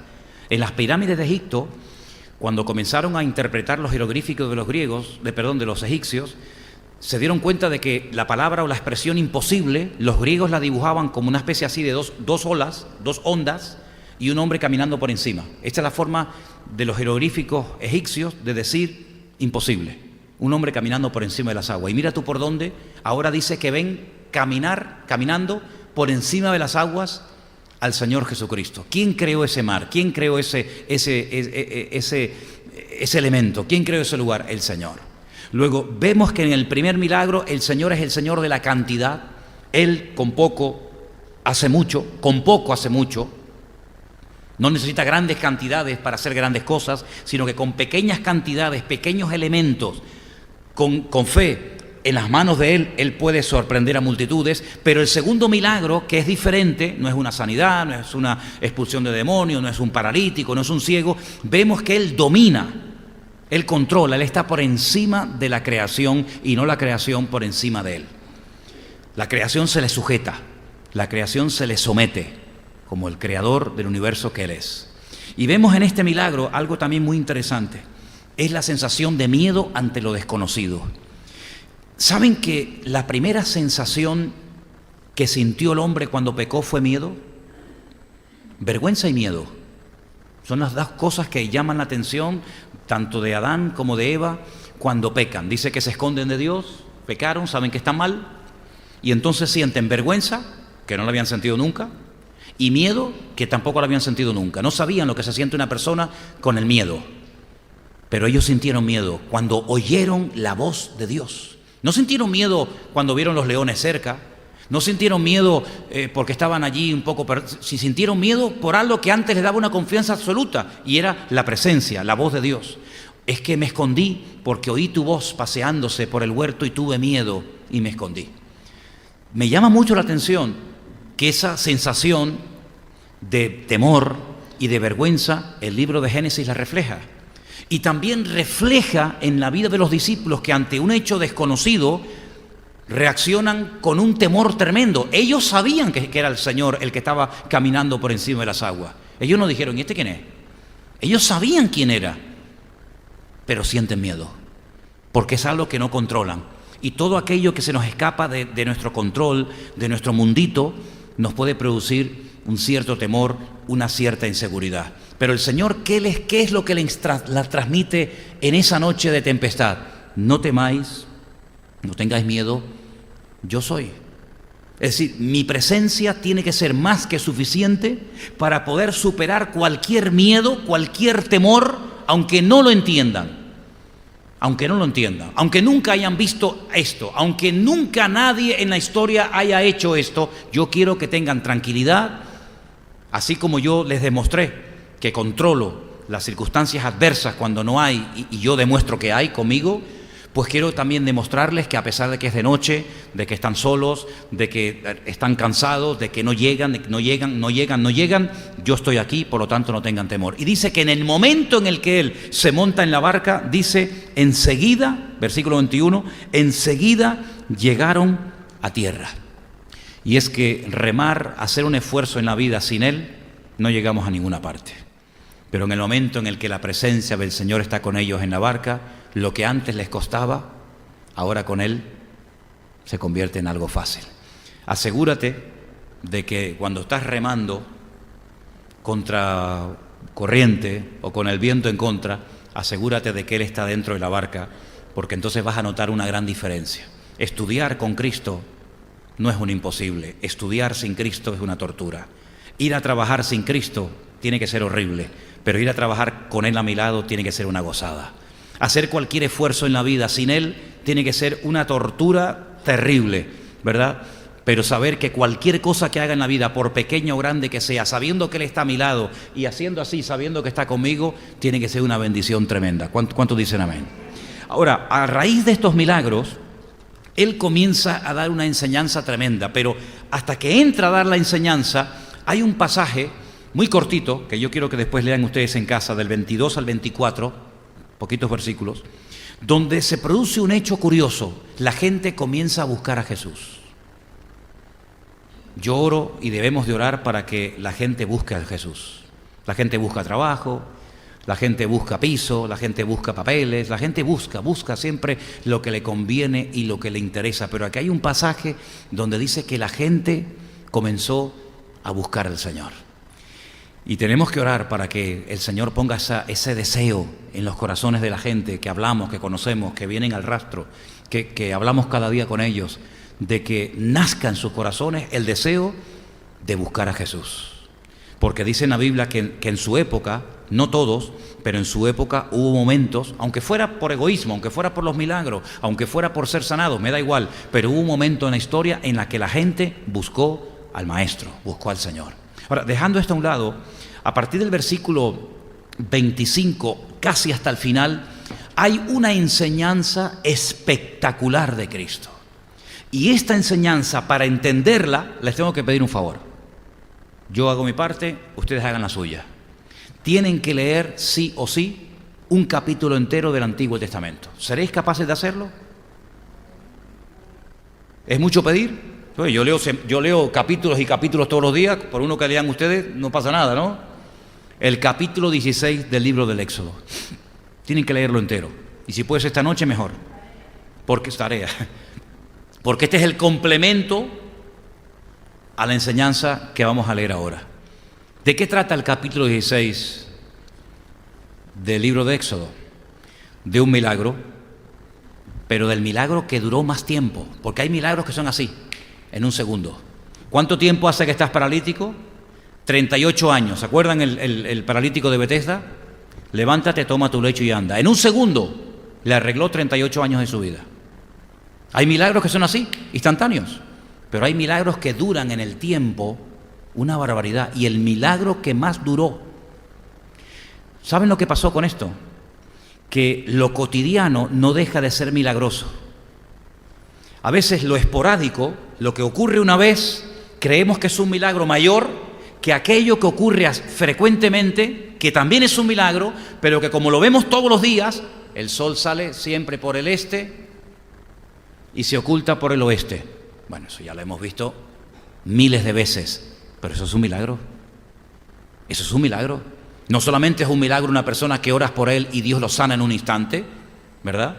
Que es eso más milagroso que durante miles y miles y miles de años el sol siempre sale por el mismo lado y se oculta por el mismo lado. Nunca se revela, no dice, no, voy a salir por el norte.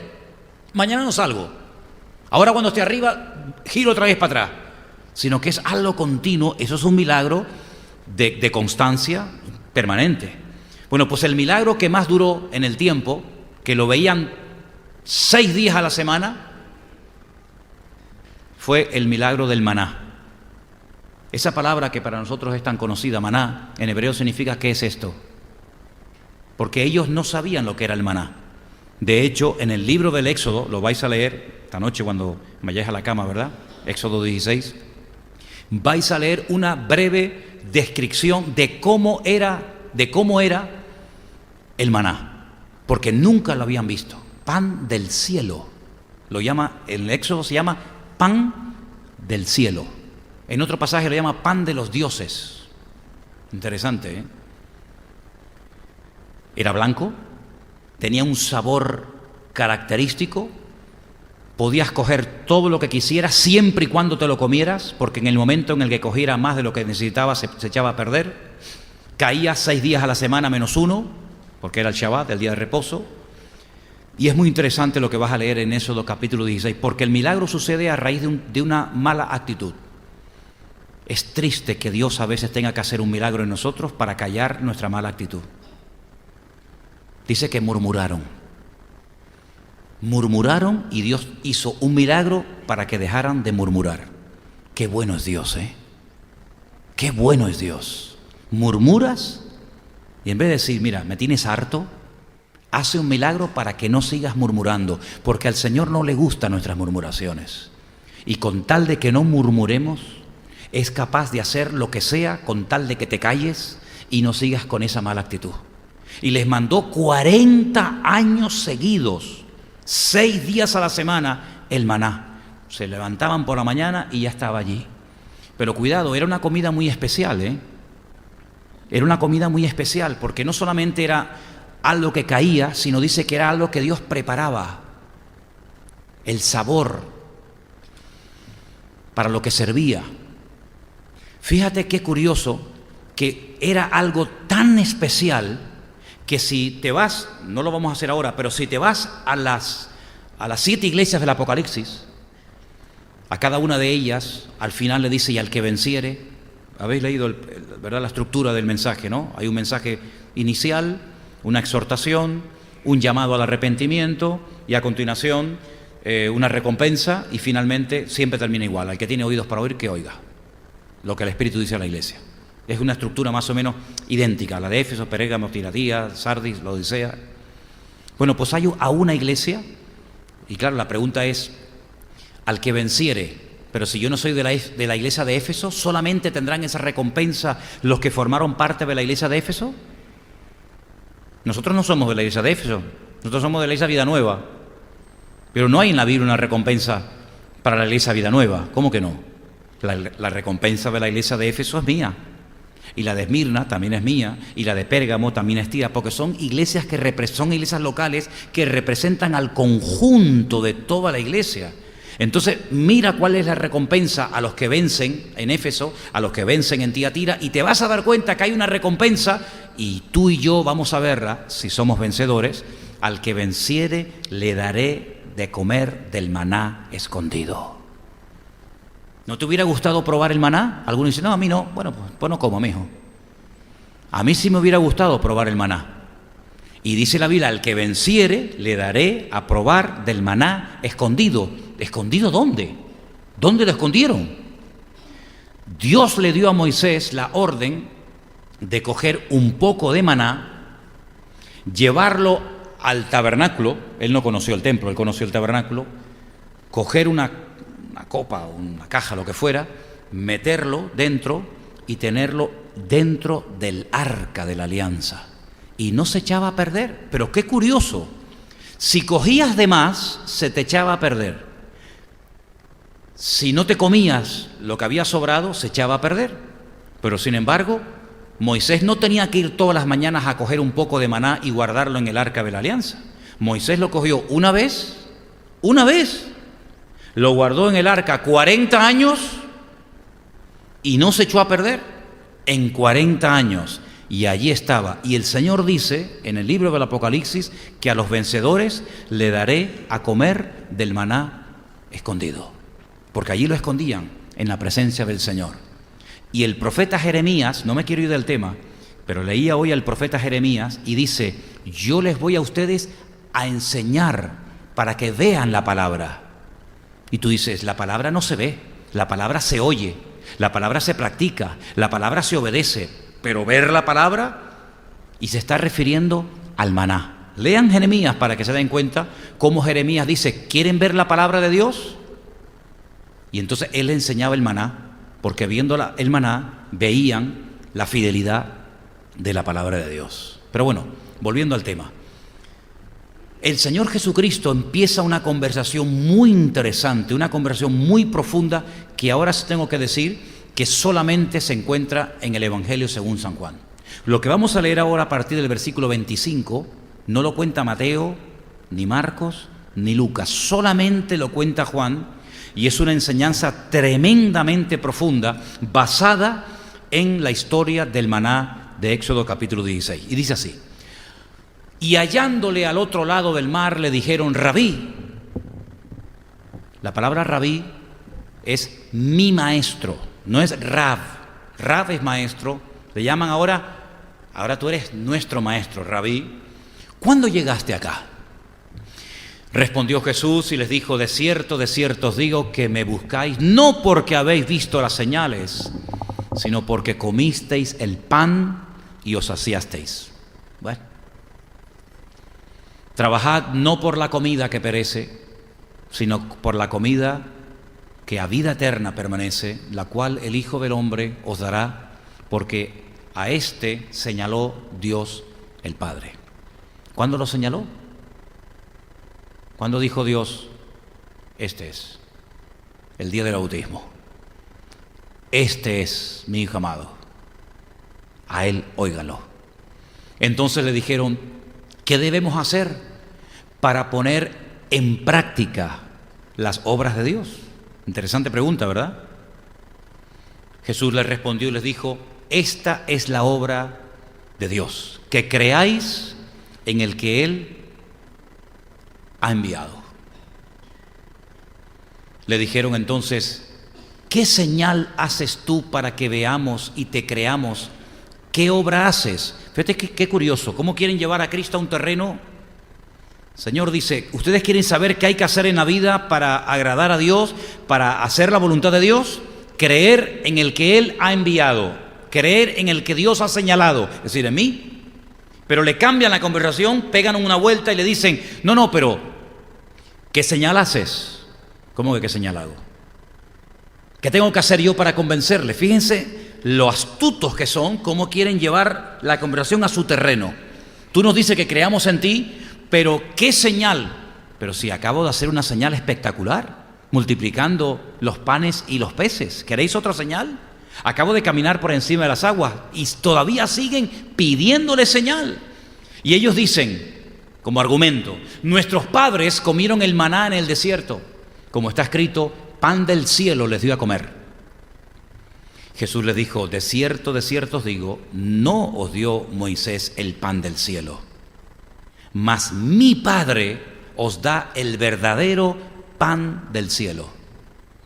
Porque el pan de Dios es aquel que descendió del cielo y da vida al mundo. Ahora, antes de seguir leyendo, la palabra descender aparece, para los que están tomando nota y les interesa, en el versículo 33, en el versículo 38, en el versículo 41, en el versículo 42, en el versículo 50, en el versículo 51 y en el versículo 58. Fíjate la cantidad de veces que el Señor emplea la palabra, el término descender, descender, descender. Es muy interesante porque el Señor Jesucristo está enfatizando que Él ha descendido, Él ha bajado, Él se ha humillado para llegar hasta vosotros. Es muy interesante esos términos. Pero sigo, versículo 34. Le dijeron, Señor, danos siempre de este pan. Me llama la atención que dijeron lo mismo que la mujer samaritana junto al pozo. Dame siempre de ese agua. Bueno, pues dame siempre de ese pan. Jesús le dijo, yo soy. Ahí viene una declaración tremenda. Hay 7 veces en el Evangelio según San Juan la expresión yo soy. Dígame una, aparte de esta, yo soy el pan de vida. Dígame otra. Yo soy la luz del mundo. Otra. Yo soy el buen pastor. Yo soy la resurrección y la vida. Yo soy el camino, la verdad y la vida. No, esa no. Yo soy algo, ¿no? Yo soy la vid verdadera. 7 veces el Señor Jesucristo emplea la expresión yo soy tal cosa. Ahí emplea yo soy el pan de vida. ¿Por qué añade la palabra vida? Porque Él va a decir ahora a continuación algo muy interesante. El que viene a mí nunca tendrá hambre. Evidentemente, esto no se refiere a la parte física, porque yo he ido a Cristo. Nosotros que estamos aquí hemos aceptado a Cristo, pero yo tengo hambre todos los días. Yo sé que hay algunos espirituales entre nosotros que dicen, no, yo hermano, yo desde que acepté al Señor nunca más tengo hambre. Ya. El que cree en mí no tendrá sed jamás. Lógicamente no se está refiriendo a la sed de beber agua cada día, sino a otro tipo de hambre y otro tipo de sed, ¿vale? Mas os he dicho que aunque me habéis visto, no creéis. Todo lo que el Padre me da vendrá a mí, y al que a mí viene no le echo fuera. Versículo 38, porque he otra vez descendido del cielo, no para hacer mi voluntad, sino la voluntad del que me envió. Y esta es la voluntad del Padre, el que me envió, que de todo lo que me diere no pierda yo nada, sino que lo resucite en el día postrero. Y esta es la voluntad del que me envió, que todo aquel que ve al Hijo y cree en Él tenga vida eterna, y yo le resucitaré en el día postrero. Versículo siguiente. Murmuraban entonces de Él los judíos, porque había dicho: yo soy el pan que descendió del cielo. Y decían: ¿no es este Jesús el hijo de José, cuyo padre y madre nosotros conocemos? ¿Cómo pues dice este: del cielo descendió? Tremendo, ¿eh? Jesús les dijo: no murmuréis entre vosotros. Ninguno puede venir a mí si el Padre que me envió no le trajere, y yo le resucitaré en el día postrero. Otra vez habla de la resurrección. Versículo 45. Escrito está en los profetas: serán todos enseñados por Dios. Así que todo aquel que oyó al Padre y aprendió de Él, viene a mí. 46. No que alguno haya visto al Padre, sino que aquel que vino de Dios, éste ha visto al Padre. Esto es muy interesante porque los judíos sabían que nadie podía ver a Dios, ni siquiera Moisés. Pero dice que él había visto al Padre y estaba vivo. Esto es muy interesante, sobre todo en aquel contexto. De cierto os digo que el que cree en mí tiene vida eterna. Y ahora vuelvo otra vez. Ya lo había dicho en el verso 35, ahora lo dice en el 48. Yo soy el pan de vida. Vuestros padres comieron el maná en el desierto y murieron. Y eso es verdad, hermanos. No hay ni uno que comiera del maná en el desierto que permaneciera vivo en la época de Jesús. Todos murieron. Luego aquel pan no era para producir vida eterna. Aquel pan era para saciar una necesidad temporal del pueblo en aquel momento. Pero Jesús ahora dice que Él es el verdadero pan del cielo que ha descendido, y el que coma de Él va a tener vida eterna. Fíjate cómo marca una diferencia entre el maná natural y el maná espiritual, que es su misma persona. Verso 50 dice: este es el pan que desciende del cielo para que el que de él come no muera. Yo soy el pan vivo que descendió del cielo.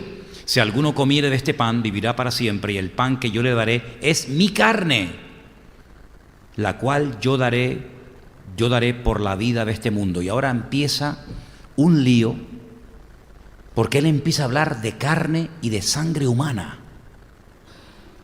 Y aquí los judíos ya se pierden. De hecho, vamos a ver si leemos ese versículo. Dice que a algunos de sus discípulos no les hizo ninguna gracia ese tipo de enseñanza y ya no andaban con él. Dice incluso que este tipo de enseñanza les ofendió a muchos. Incluso para los discípulos fue muy fuerte oír que si no comían su carne y bebían su sangre, no podían tener parte con él en el reino de Dios ni tener vida eterna. Esto no les entraba en la cabeza. Y esto vamos a tener que explicarlo, porque evidentemente ya entramos en un tipo de lenguaje no literal, sino en un tipo de lenguaje alegórico o simbólico. Y si no sabemos interpretar adecuadamente estas palabras, pues llegamos a una doctrina humana falsa, totalmente fuera de la Biblia, que se inventó, que se llama la doctrina de la transustantación, que indica que cuando la persona come el pan o bebe de la copa, está comiendo literalmente carne y literalmente bebiendo sangre de Cristo. Y esto es una contradicción bíblica total y absoluta, porque no se puede comer sangre. Está totalmente prohibido en el Antiguo y en el Nuevo también, No, eso es para los judíos, no, y para ti también. En el Nuevo Testamento se prohibió en el Concilio de Jerusalén comer sangre. Luego, si tú me estás diciendo que si no bebo tu sangre y no como tu carne, no tengo vida eterna, ¿cómo después el Espíritu ha dicho en el Concilio de Jerusalén que no se puede comer ni beber ningún tipo de sangre? Esto tiene que tener alguna explicación. Claro que la tiene, y vamos a darla esta noche. Versículo 52. Entonces los judíos contendían entre sí diciendo: ¿cómo puede éste darnos a comer su carne? El judío, hasta después de la destrucción del templo de Jerusalén, que entre comillas inventaron distintos sistemas de interpretación de los textos bíblicos, distintos sistemas de interpretación de la Biblia, y cada uno tiene un nombre, y juntando los cuatro formas una palabra que es la palabra paraíso. Hasta este momento los judíos interpretaban toda la Biblia de una forma literal. ¿Me explico? De hecho, la inmensa mayoría del pueblo de Israel hasta el día de hoy acepta la Biblia totalmente literal. Es decir, si la Biblia dice comer mi carne y beber mi sangre, no hay otra explicación más que esa. Eso es lo que hay. Sin embargo, evidentemente, el Señor Jesucristo en este momento está utilizando un juego de palabras, y en ningún momento el Señor Jesucristo está diciendo que hay que comerlo a Él, ni beber su sangre de una forma literal. Esto sería un acto de canibalismo totalmente prohibido en la Escritura. Esto sería una especie de sacrificio humano, cosa que también está, por cierto, prohibida en la Biblia. Entonces, ¿qué explicación tienen? Porque ellos dicen: ¿cómo puede este hombre hablarnos en estos términos de comerlo? ¿Comerlo a qué? ¿A bocados? ¿A mordiscos? ¿Bebernos su sangre? ¿Pero esto qué es?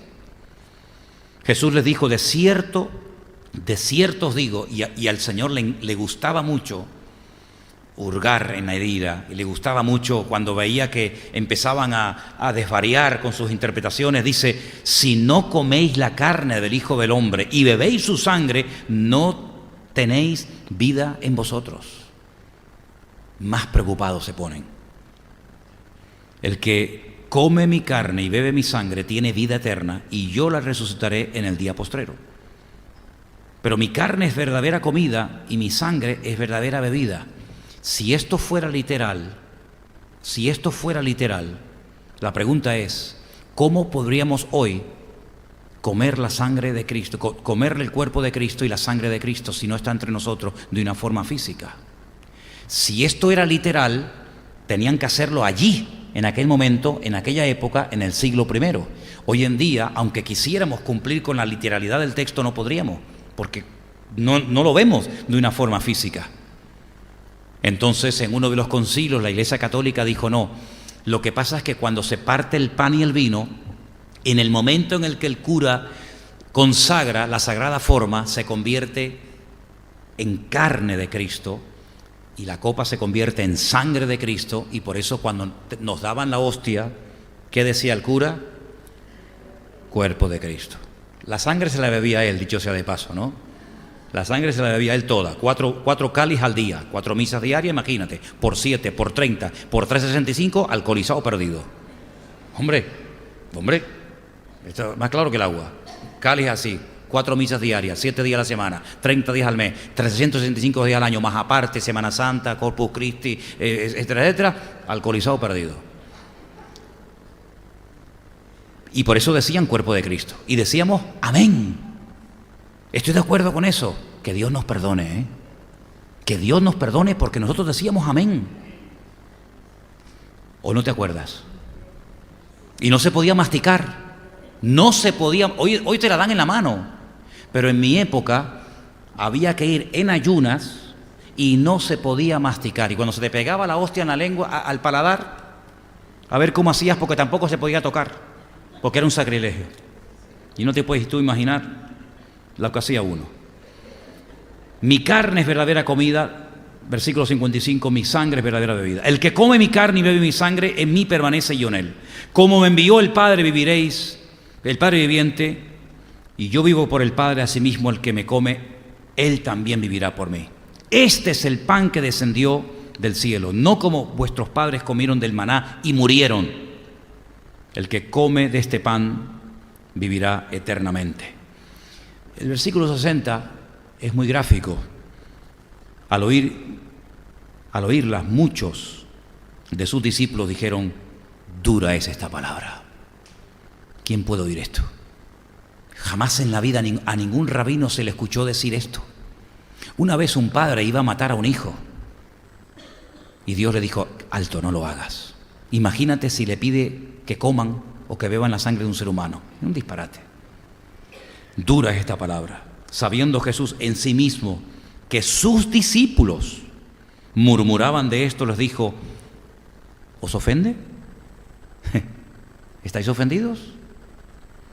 Pues qué si vierais al Hijo del Hombre subir a donde estaba primero. El Espíritu es el que da vida, la carne para nada aprovecha. Las palabras que yo os he hablado son espíritu y son vida. Ahora empieza a explicar. Si la carne no me la como porque no tengo vida eterna y ahora me dices que la carne para nada aprovecha, ¿en qué quedamos? ¿Me la como o no aprovecha?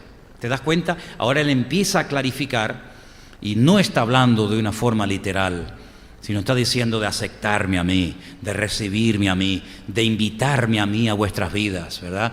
A través de un lenguaje simbólico te está diciendo: oye, tienes que tener comunión conmigo. Cuando comemos, para que la comida haga efecto, ¿dónde tiene que estar? ¿En la nevera? ¿En el armario? ¿En la despensa? Tiene que entrar. Si la comida no entra dentro de tu boca y no baja por el esófago y llega al estómago, no hace ningún efecto. Te puedes morir de hambre teniendo la comida encima de la mesa. Pero cuando entra dentro, cuando entra a tu interior y forma parte de tu sangre y forma parte de tu vida, es cuando esa comida te trae por las vitaminas o las aportaciones necesarias para el organismo. Exactamente igual está diciendo el Señor. El que no me come, ¿qué significa eso? ¿Que hay que comerlo? No, el que no me acepta, el que no me recibe, el que no me invita a su vida, no puede tener vida eterna. Pero por favor, no nos estamos comiendo un trozo del cuerpo de Cristo cuando partimos el pan los días que tenemos Santa Cena, ni nos estamos bebiendo unos centímetros, ¿verdad? Unos mililitros de la sangre de Cristo cuando partimos el pan y el vino, en absoluto, sino que es algo alegórico, es una forma de hablar de algo de tipo espiritual, ¿verdad? Espero que lo entendamos así. Pero hay algunos de vosotros que no creen. Y ahora le está hablando a los discípulos. ¿Cómo les puede hablar a los discípulos que hay algunos de vosotros que no creen? Bueno, da la impresión como que los discípulos siempre creían en todo lo que decía el Señor, nada más lejos de la realidad.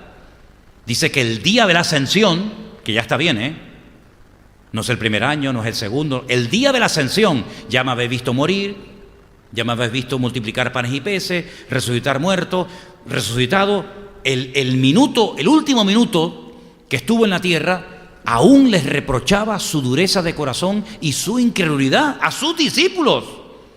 Si vamos, que ya no se puede hacer más, ni se puede decir de otra forma, y todavía siguen que no creen. Y por eso dice el Señor aquí, y me llama mucho la atención, ¿verdad?, que algunos todavía no creen, porque Jesús sabía desde el principio quiénes eran los que no creían y quién incluso le iba a entregar. Es tremendo, ¿no? Rodearte de gente que no te van a creer, pero aún así los llama y les da autoridad y los llama discípulos y está con ellos 24 horas al día. Y además desde el principio sabía a quién le iba a entregar. Jesús dijo: por eso os he dicho que ninguno puede venir a mí si no le fuere dado del Padre. Desde entonces, esto me llama mucha atención, muchos de sus discípulos, no de los 12, sino de otros, porque Jesús llegó a tener en un principio 70, ¿verdad? Después se quedó con estos 12. Muchos de sus discípulos volvieron atrás y ya no andaban con él. Está muy bien lo de los milagros, está muy bien lo de las sanidades, está muy bien todo lo que dices y haces, pero hasta aquí hemos llegado, amigo. Jesús les dijo a los 11, a los 12, ¿queréis acaso iros también vosotros? ¿Por qué les hace esta pregunta? Si ustedes quieren aprovechar y marcharse con estos que se acaban de ir, ¿qué vais a hacer? Luego les da la opción de que se decanten, porque también ellos estaban ofendidos, no solamente estos 70 que ya no andan con él abiertamente, que no se identifican con ese tipo de enseñanza, sino que ahora al grupo más cercano a él, a los 12, les dice: ¿os queréis también marchar vosotros? ¿Os queréis ir? Y entonces le respondió Simón Pedro, parece que habla en nombre de todos, no lo sé, pero bueno, fue el único que abrió la boca: ¿a quién iremos? Tú tienes palabras de vida eterna. Gloria a Dios. Nosotros hemos creído y conocemos que tú eres el Mesías, el Cristo, el Hijo del Dios viviente. Jesús le respondió: ¿no os he escogido yo a vosotros los 12 y uno de vosotros es diablo? Se refiere a Judas, evidentemente. Hablaba de Judas Iscariote, hijo de Simón, porque este era el que le había de entregar y era uno de los 12.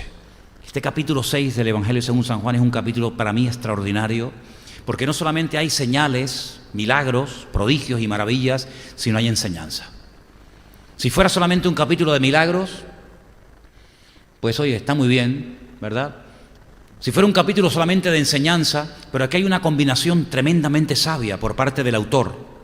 El que escribió el Evangelio supo combinar milagros, señales y enseñanza. Enseñanza y milagros. Porque la vida de un cristiano no solamente es enseñanza, no solamente es palabra, sino que hay momentos donde hay necesidades físicas, espirituales o de cualquier otra índole, en la que tenemos que clamar y pedir al Señor que actúe. Y vemos en el Evangelio de Juan que el Señor, cuando tiene que dar palabra, y palabra a veces dura y palabra profunda, que aunque no se entienda en ese momento, pero hay